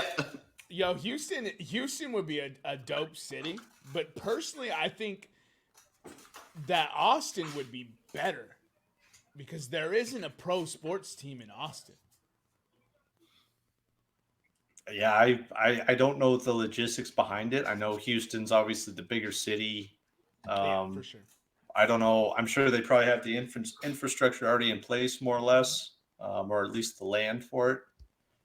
But You're gonna make the comedians mad in Austin, though, Jermaine. They don't want a sports team, is what They don't want a sports team because they're gods out there. Oh, because Joe Rogan has his comedy club out there. That's where all the big comedians are going. Joe Rogan buys the Coyotes? He's not going to buy the Coyotes. He doesn't like hockey. He will if he buys a sports team. I think the only way it would succeed in Austin Him and Dave Chappelle buy it, dude. is if like 2M did with the Austin FC, it'd have to be an Estonian that would have to buy the team or bring it there. Undertaker. I mean, if he's from Austin, it might work. But Austin is that city where you have if it were to work there, it would have to be somebody from Austin brought it there. It can't be an outsider. Yeah, I was just thinking because you would get the market right, and the way Austin embraced soccer and the MLS, and is a similar way that Atlanta embraced MLS, and I feel like hockey is. For Americans at least, hockey is a hipster enough sport for you to embrace and still feel like you're not really in the sports world, because you're like, oh, I like hockey. That's not the top 3 sports in America. I like hockey. Yeah, I like hockey. And they can be pretentious douchebags, which is what Austin loves to be. I just feel like it would meld very well. But first of all, no one's saying Houston won't be good. I think that's obviously it's like the 5th most populous city in America, fourth most populous. So maybe Joel Osteen will buy it. Fuck that guy. Fuck that guy. All right, he can have his Sunday mega service and then convert it for the afternoon game. Yeah. Dude, that would be hilarious in the old Astrodome. The way he waves goodbye as they're pulling his stage off the ice that's underneath. No. Right? He just drops the puck as he's leaving. Now the seating for the church is just gonna split like the Red Sea, and he's just gonna be like, yeah. And on the 8th day, God said, let the puck drop. Yeah. Go Houston Coyotes, go. All right, so here's this will be my last question about it. If they do move to Houston, give me your best nickname or your best team name for a Houston hockey team. Eric, go. Houston Strippers. Strippers. Nevada, go. Houston Diabetes. Houston Diabetes. Jermaine, go. Wow. The Houston Tejanos. The Houston what? Tejanos. Can I interest you any in the Houston Yeehaws? I was gonna that route. It's Yippee Ki-Yays. Okay. So the first thing that popped in my head was Houston Oilers, because I was like, oh, that's perfect. And I was like, wait a second, there's already an Oilers. Damn it. So I thought the same thing, and then in my head I was like, well, guys that work on the oil rigs are called riggers. But then that just leads to a whole world of different problems and issues that I can foresee. So that probably wouldn't work. Don't let the R look like something else. Houston Jiggers. Biggers. Well, they're all white, so wiggers. All right, so let's move on. Western Conference. So I named the 3 teams in the Central. I'm going to ask you guys this to kind of speed along the playoff prediction a little bit. Do either of the 2 wild card teams have a chance against right now? I'm going to name off. Well, right now it's going to be Vegas, Dallas, or Colorado. Do any of the wild card teams have a chance against those 3 teams? The wild card teams being Seattle and Winnipeg. Nevada, you first. So I think if I'm doing math correct here, Vegas and Winnipeg are pretty much locked up. Winnipeg cannot catch Seattle, and nobody's catching Vegas. So I'm pretty sure that's going to be Vegas, Winnipeg. So Seattle against either Dallas or Colorado. Wow, I don't see Seattle getting past either one of them. Jermaine? Unfortunately, I like the Jets coming into the season, but they're not even a 100-point team. Vegas continues to be a juggernaut at the top. Colorado is the defending champs. And Dallas, I agree with Nevada. I didn't expect Dallas to be this good, and I don't think these wild card teams have a shot. Go chalk for the top two teams, or whichever of the three get it. Keep it pushing. So that's because we are a professional podcast. That's perfectly leading into my next point. Dallas, Colorado, Minnesota. Who comes out of the Central for that? Jermaine. Dallas, Colorado, Minnesota. First of all, fuck Minnesota. Yeah, the my hold. Fucking bums. If we get a Dallas Colorado matchup, that'd be fascinating. But I think I'm gonna go Colorado, dude. Okay.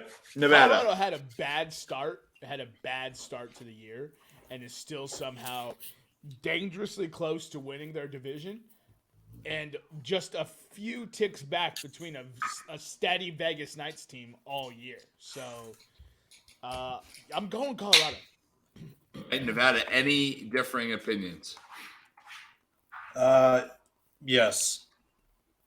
I agree with Jermaine's points that Colorado did a good job sticking with right in the thick of everything, despite all the injuries. It sounds like they're going to get everybody back for the playoffs. Landeskog is either round one or round two will be his first appearance for the year. So they're going to have everybody back from their cup run, with a couple of exceptions. Their goaltending has been really good. That being said, and it's been this way for the last 4 or 5 years, Dallas is a thorn in the Avs' side. Their coach, Peter DeBoer, does a really good job playing against the Avs and creating the matchups he wants.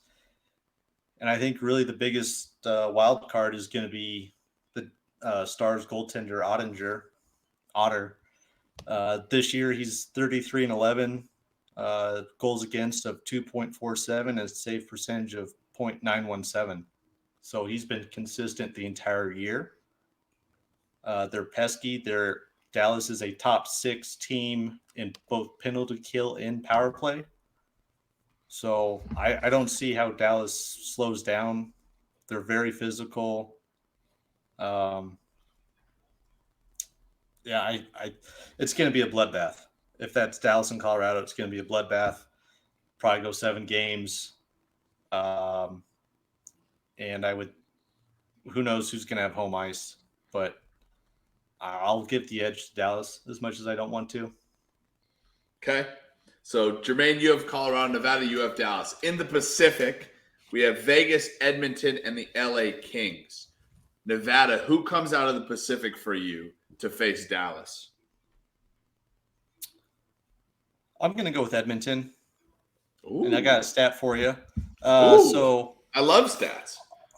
Obviously, Connor McJesus has torched the league this year. He's got 152 points this year, which has not happened since Yager back in, I think it was like 98, 99.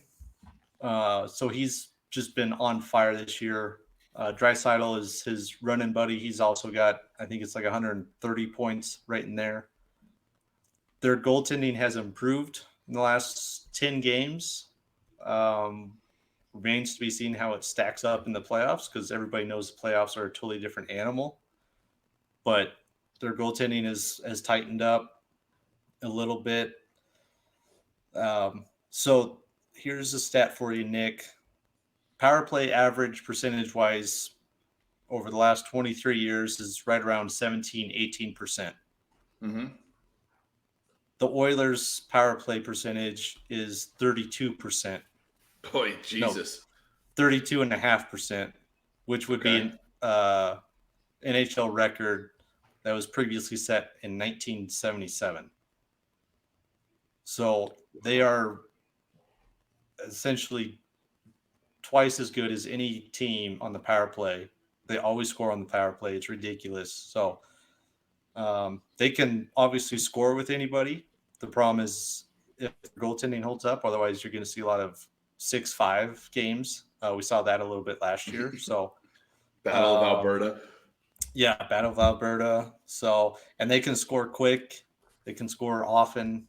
So I think they'll keep it rolling at least until the Western Conference Finals. So the last person from EPE to score 150 points or more in an NHL season, 1995-1996, Mario Lemieux with the Penguins. Say that again. The last person, 1995? 1995. What did I say? 55. Did I? It says 55 in the chat. So You're Ron Burgundy in it right now. Whoever's in the teleprompter. I'm Nick Morahan. All right, Jermaine, who do you have coming out of the Pacific? I would love to sit here and give you something drastically different, but the Edmonton Oilers are coming out of the Pacific, and I have Edmonton winning the Western Conference. Okay. Winning the West outright. Yes. Okay. Nevada, who do you have winning the Western Conference? I got Dallas. It's kind of the same reasons that they can go against Colorado. They're going to be physical. They're going to muck everything up. Their goaltending is very good. Hopefully it stays hot for them here in another week and beyond. So I think they can shut down Edmonton. I'll go with the Stars. Okay. All right. Well, there you have it. All right. So who wins the cup? Jermaine, I believe you had the Toronto Maple Leafs versus the Edmonton Oilers. Okay. Canada just had a wet dream with you saying that. I actually believe that Toronto will lose in the finals. So Edmonton will win. And Toronto still does not get it done. Man. All right, Nevada? So based on my predictions, I got Dallas, Boston. I'm still going to go Boston. I don't see a flaw in their game at all. They haven't let off the gas. They're too good. Their goaltending's awesome. It's gotten a little weaker here, but I don't see how they can. If that's what I have, Dallas and Boston, then I'm going to pick Boston between the two of them. Okay. Well, there you have it. Eric, can you get me the odds on both of those? What are the odds for the Stanley Cup winners? So winner, Boston's plus 350. Dallas is, no. Would you pick, Jermaine? Toronto plus 900. No. So he picked Edmonton. I picked Edmonton. Oh, plus 800 for Edmonton.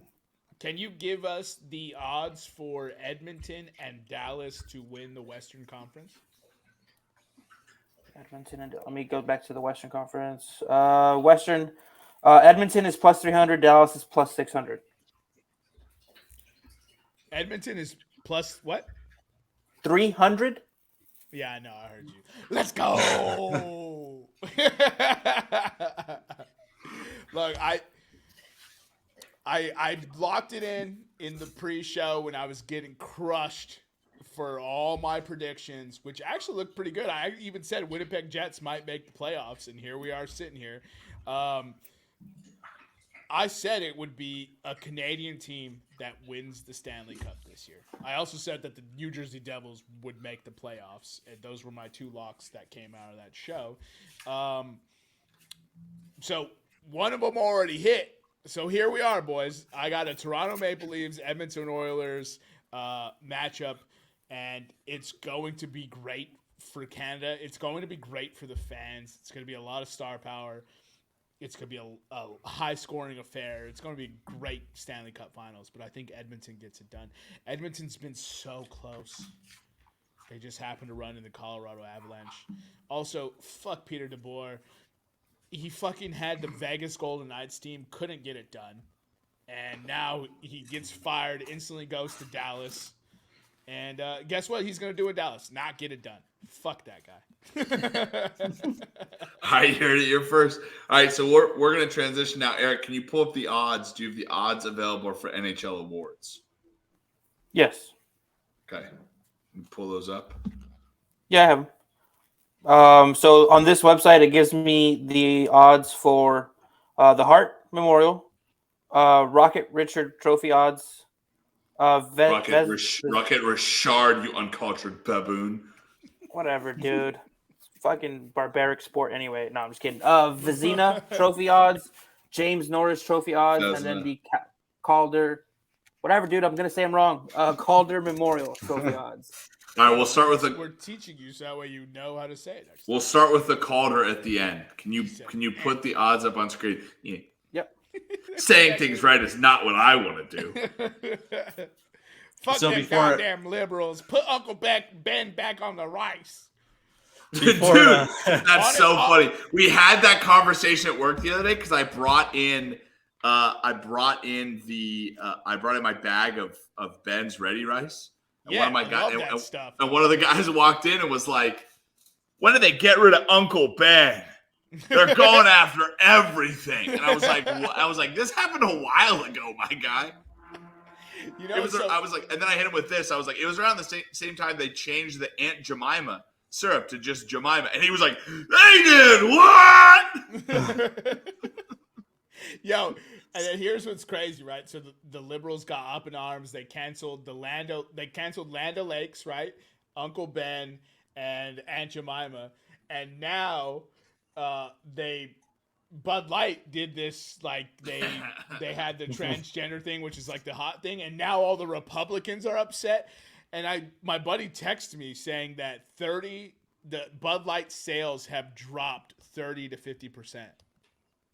Ooh. That's a huge fucking number, by the way. Yeah, hashtag no bueno.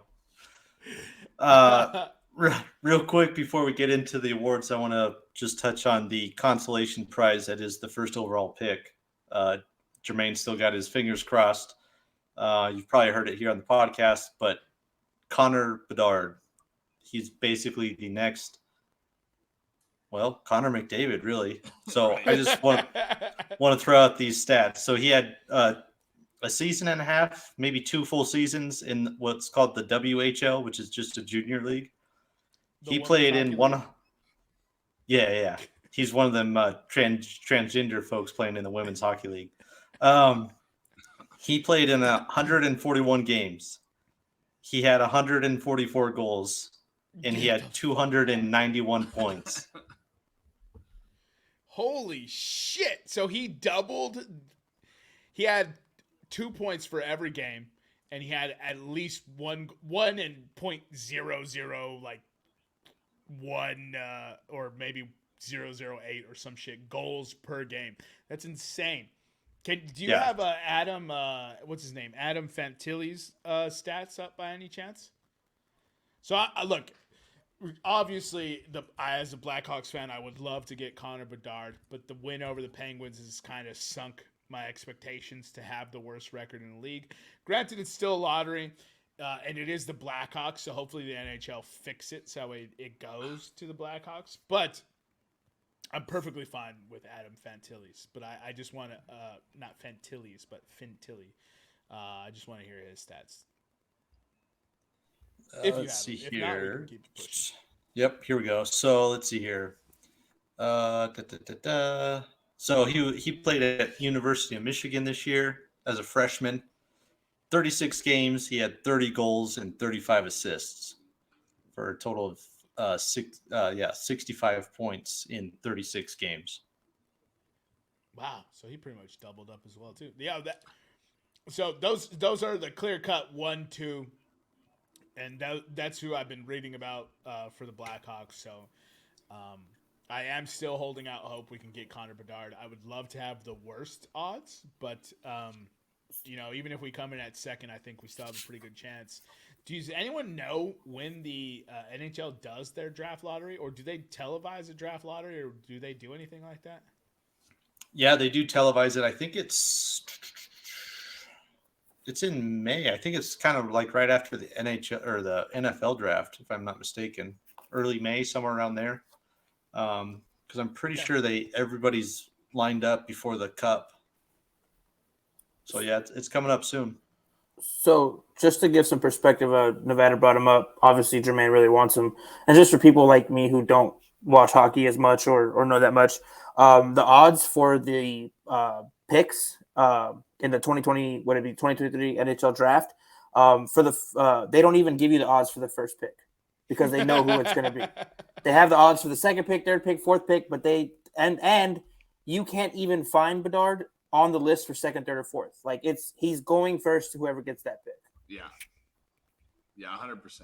I think Nevada, I think you said this a couple of weeks ago. Even if you don't get Bedard, you get a pretty decent prospect at number 2 who by all accounts, if not for a generational talent, would be consensus number 1, right? Yeah, so really it's the top 4 teams are going to go home with fantastic players. Obviously Fantilli's amazing. Off the top of my head, I can't think of a comp just because Bedard is so ridiculous. And then Leo Carlsson from Sweden, he's another prized asset, and he would probably be like 3rd or 4th.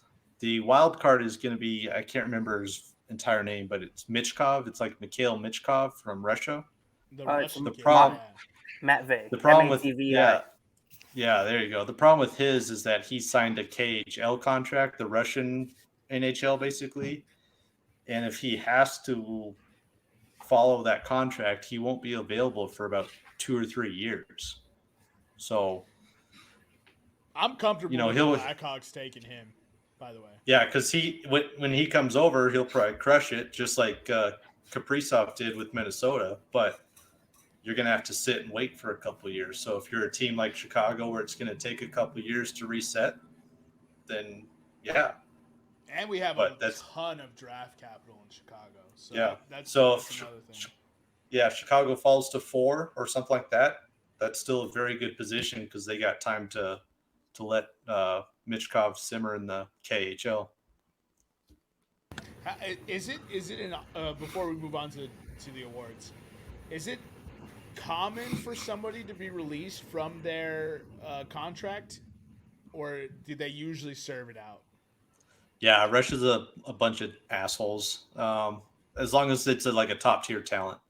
Yeah, if they're signed under contract, the KHL is going to be like, nope, this is our contract. You gotta hang on to it. So. Okay, and then last thing, the draft lottery is Monday, May 8th. So you guys can take it away now. All right, so Nevada talked about it. Kaprizov, Minnesota's superstar, came over from Russia. He won the Calder Memorial Trophy. That is the best rookie of the year. Nevada, give me your pick for Calder Trophy this year. And is there any value in the bets that you see up on the screen? No, it probably is going to be Matty Beniers with Seattle for what he did stepping in as a first-line center, which is a very difficult job as a rookie, let alone just a regular NHL player, and he did very well. He slowed down just because it's a long season, but I don't see how he loses it. And as far as the value at minus 1,400, no, I'm not putting any money on that one. Okay, Jermaine, any argument to that? No, I don't. I don't have any. So, to me, I feel like these awards, there's no drama this year.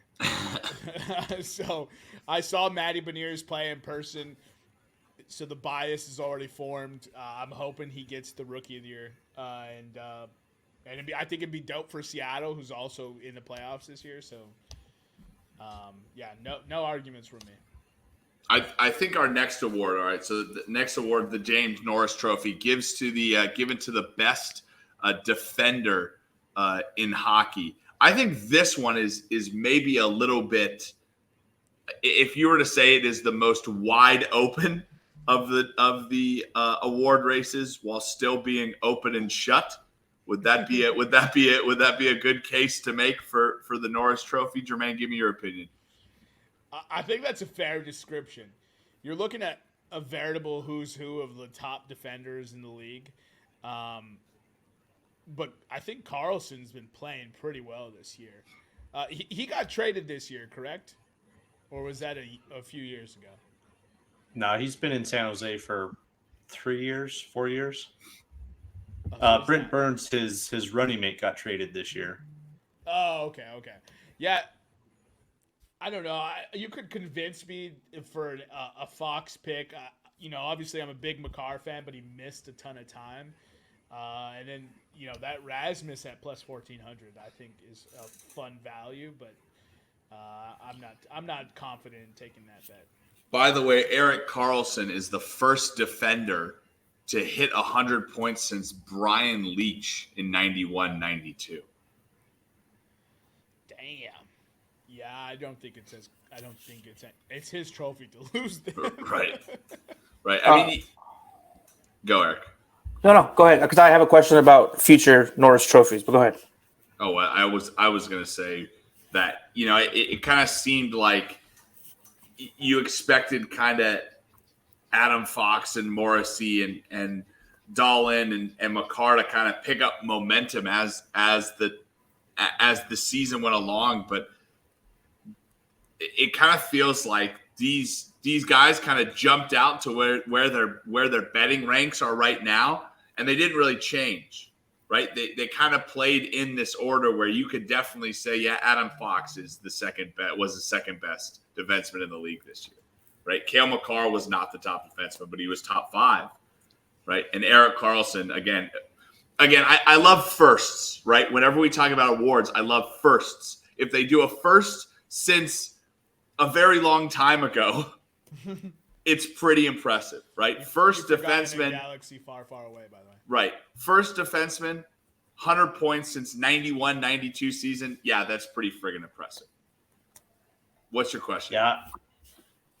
So just touching on if Carlson's the favorite, seems like he's won it twice.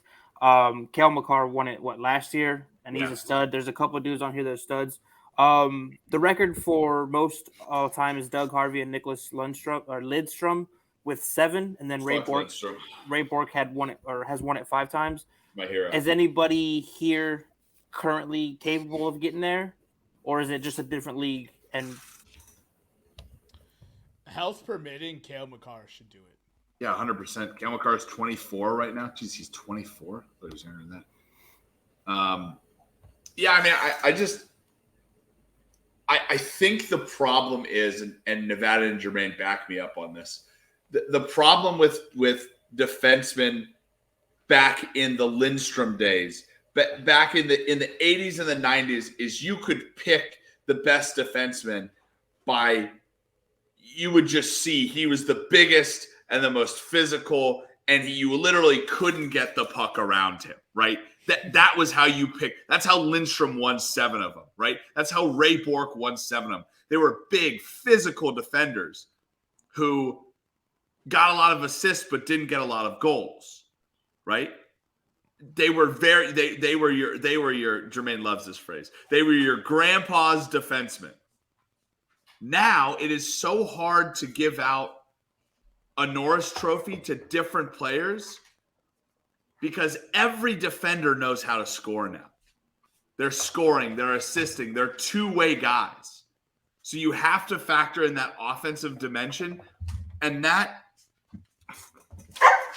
fades in and out with seasons, right?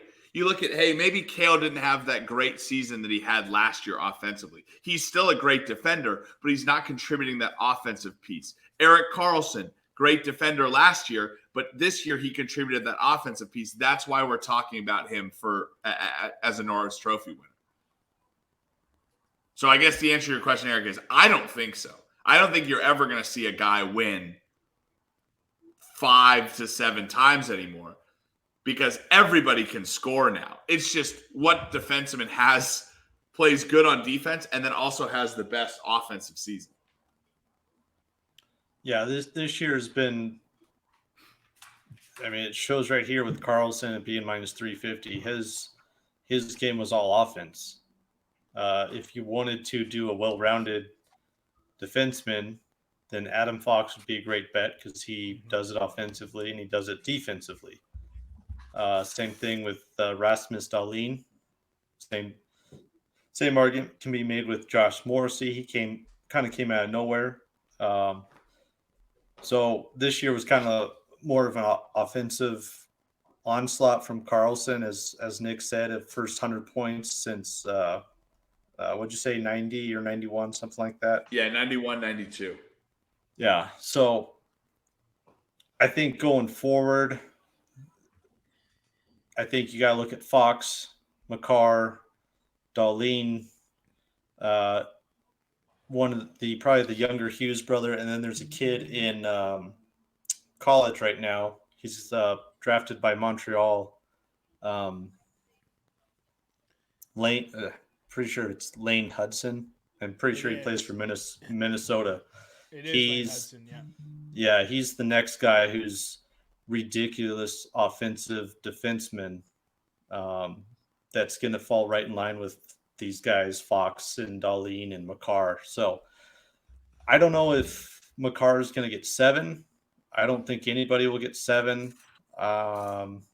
It's going to be a lot of back and forth, kind of like the NBA MVPs, where it's 2 here, 2 there, 1 here, 2 there, that sort of thing. Right. It's just too aggressive from the defensive side for somebody to stand out. I could see that. The defensive position has evolved. I feel like it was 2010, it was the same as 1990. But in the last 13 years, the defenseman position has completely changed to where they're now just as viable on the other side of the ice as the side of the ice they're actually supposed to defend. Yeah. But I think Cale Makar is special.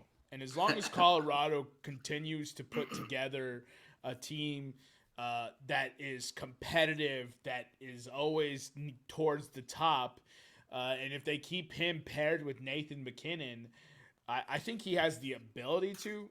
I'm not willing to bet money on that, and that's coming from a dude who'll bet just about any fucking thing. And Lane Hudson, I watched him in the Frozen Four, and he was the best player on the ice, and it took me all of 5 minutes to recognize that. So he played for BU.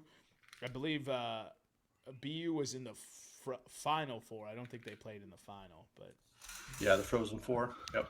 Yeah, sorry, the Frozen Four. I said Final Four. But same. I didn't realize he had 4 brothers. One of them's on the team with him, so I thought that was cool when I was watching the game as well. But that kid impressed the fuck out of me in all of 5 minutes of watching him play ice hockey.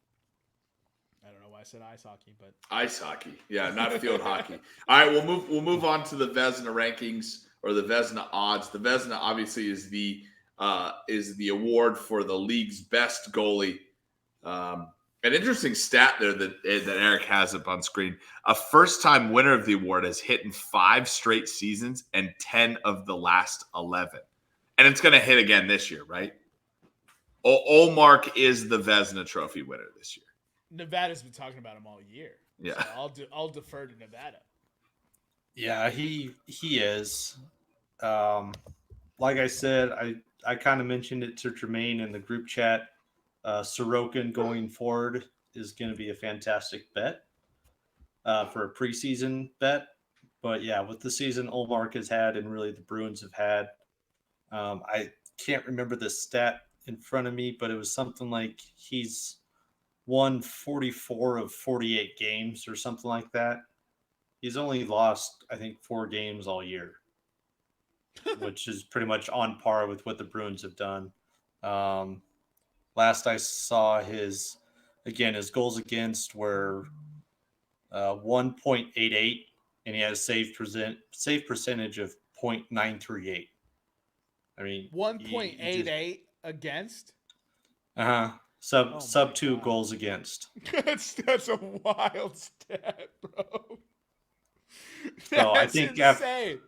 You see him on the screen. There's a reason he's minus 1,000. Yeah, he cooled down just a little bit, so I think he might be over the 2 mark after this point, because this sheet I pulled up was a couple days old, but I mean, still very low 2s at the highest. Fucking Linus. Yeah. Oh man, that's nutty, bro. That's absolutely nutty. I'm trying to pull up his stats right now to see if I can't find it. So let's see. 49 games played, 40 wins, 6 losses, 1 tied. He only had 2 shutouts. SHO is shutout, right? Yeah. SH. Or no, SO would be shutout. SO would be shutout. What's SHO? Shorthanded opportunity. Oh no, it's shutouts. Yeah. No. Sorry, Hockey Reference just fucked me up. That's why I was asking.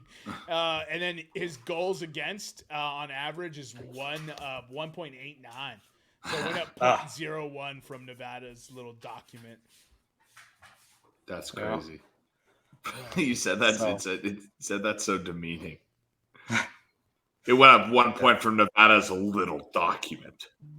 Oh, I did say Yeah. document. Yeah. All right, So yeah, Hey, hopefully. fuck his document, bro.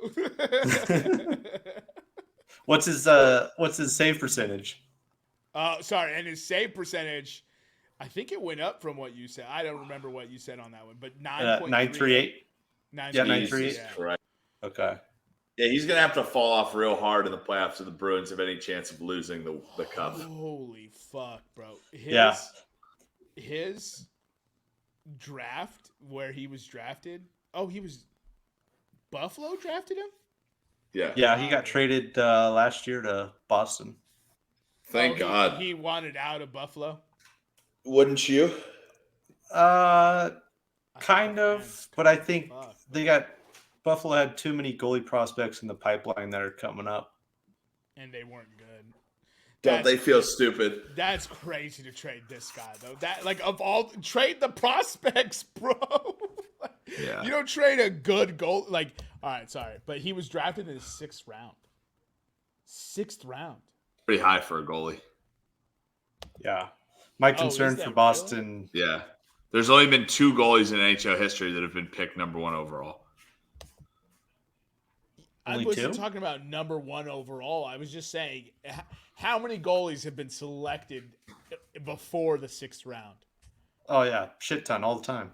Yeah, this guy was in the 6th. That's Tom Brady territory. Sorry, I did. Oh, sorry, 3 Nevada. 3 have been selected. Ooh, do you know So- the 3 Nevada? I know it's Fleury. Uh-huh. Is it DiPietro? Yeah, DiPietro? DiPietro, yeah. Uh? I don't think you're gonna get the other one. Oh, is it like What a 50s or decade? 40s player? He was born in 1948. Let me see when he played. No.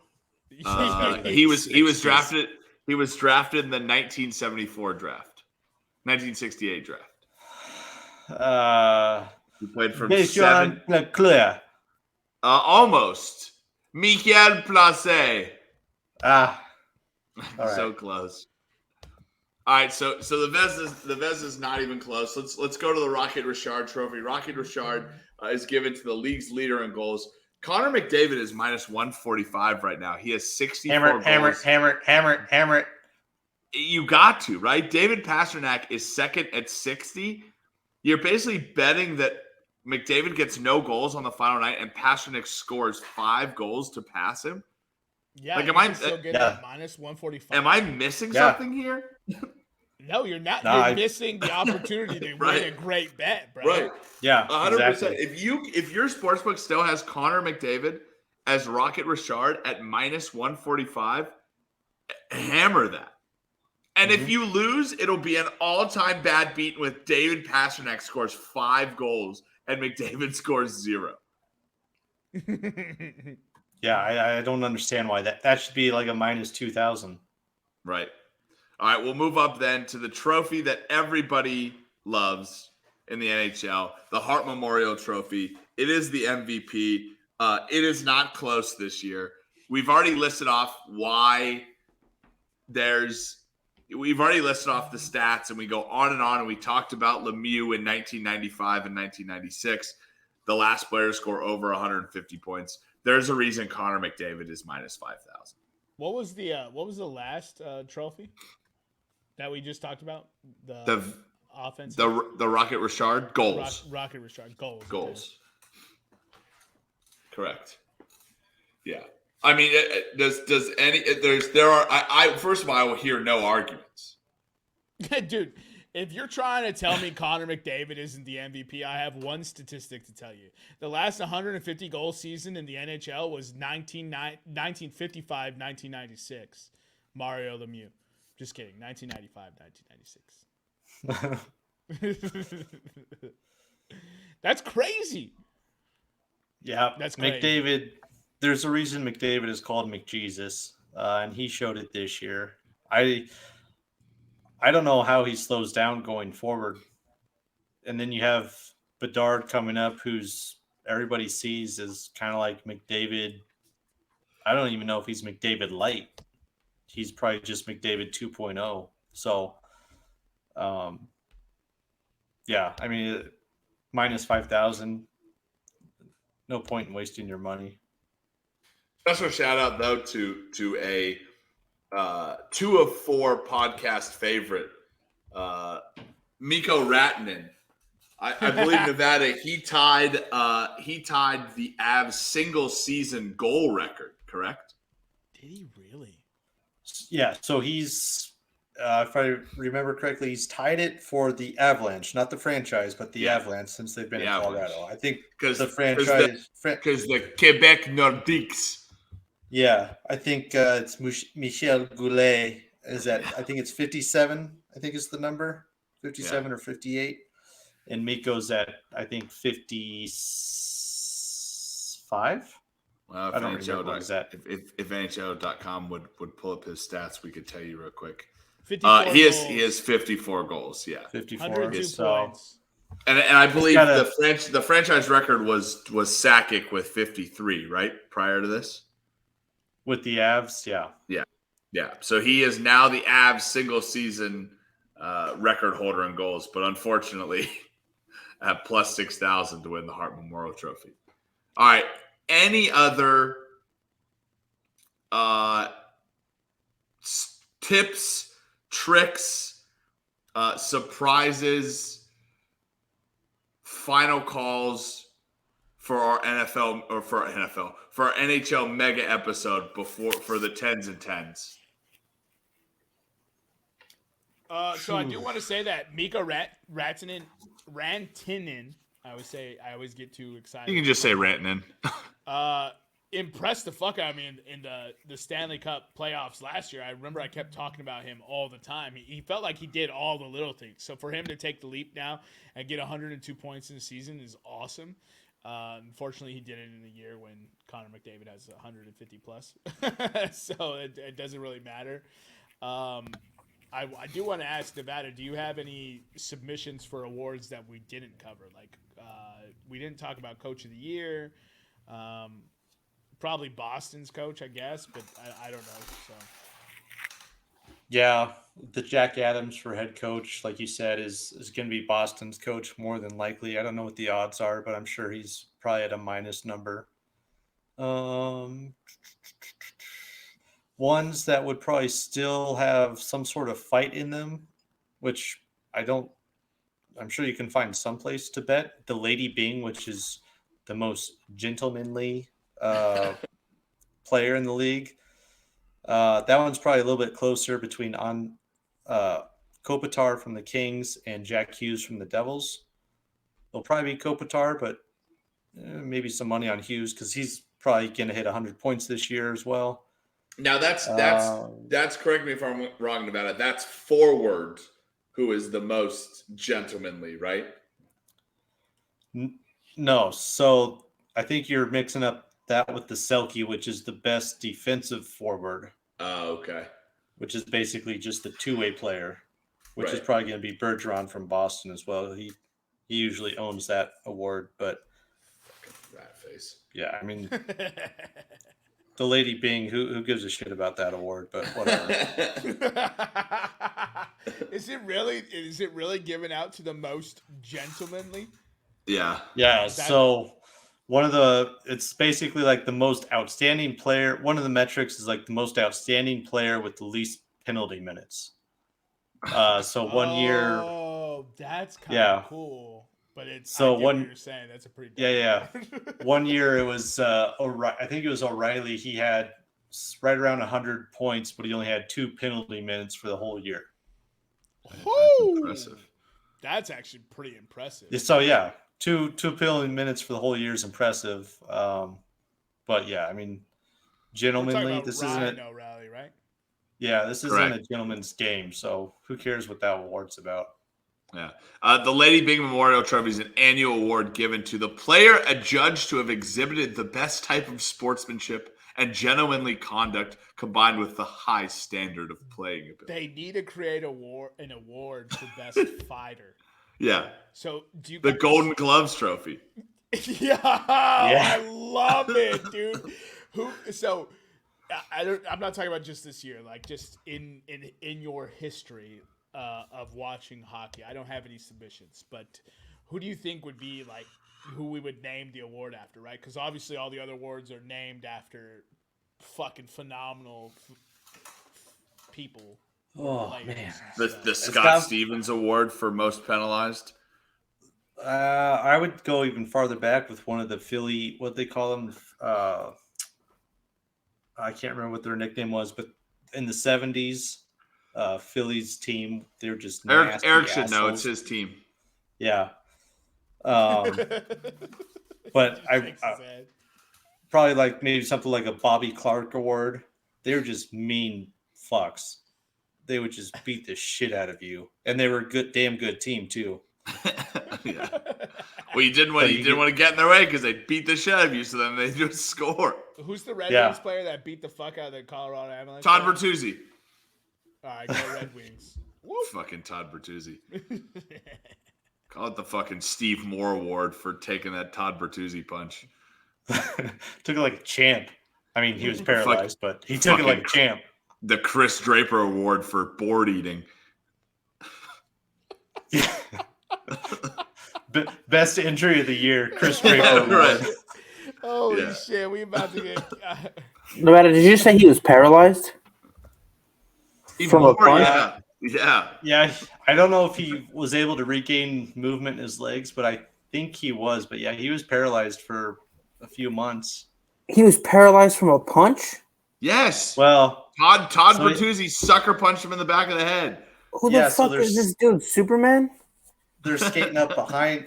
Bertuzzi's behind Steve Moore as they're coming up to the blue line, and Todd Bertuzzi just haymakers him right in the back of the head. He falls down like a tree. Bertuzzi goes down on top of him, and then the entire scrum is on. So Bertuzzi's argument is, well, no, it was the entire 10 players on the ice landing on top of him that broke his neck. Like, no, probably punched him in the back of the head, and him having no reflex to be able to catch himself hitting face first into the ice. That probably broke his neck. Damn. Todd Bertuzzi's a fucking punk, dude. Yeah. And yet, every Red Wings fan wants to get angry about Claude Lemieux. And yet Todd Bertuzzi literally paralyzes a guy. And we don't even talk about it. Chris Draper was out in the third period. You don't need your legs. What do you need them for? Skating. All right. We're at the 2:05 mark, essentially. Do we got anything else, boys? I think we beat a dead horse today. No, sir. Nothing for me. No. Enjoy the playoffs. Hockey, basketball. Enjoy it. It's the best time of the year. Yeah, I agree. Also, it's early season baseball. You don't have to stop paying attention to like mid-May. So you still have that as well.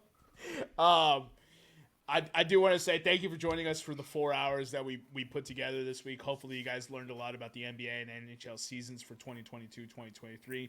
Hopefully you have some nuggets to look forward to when you're looking for bets as far as how to bet these playoffs. Hopefully your team, if it's in it, produces the result that you wanted. Say the Colorado Avalanche or the Philadelphia 76ers, the Denver Nuggets, or the... Oh, Eric and I don't have teams in the NHL. NHL playoffs. So... again, thank you for joining us. We always appreciate you guys listening, giving feedback, telling us we dumb bitches.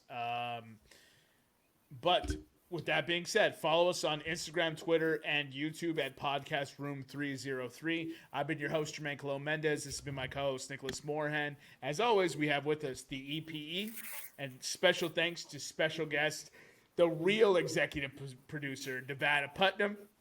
We'll see you next time when you come on down and step into the room.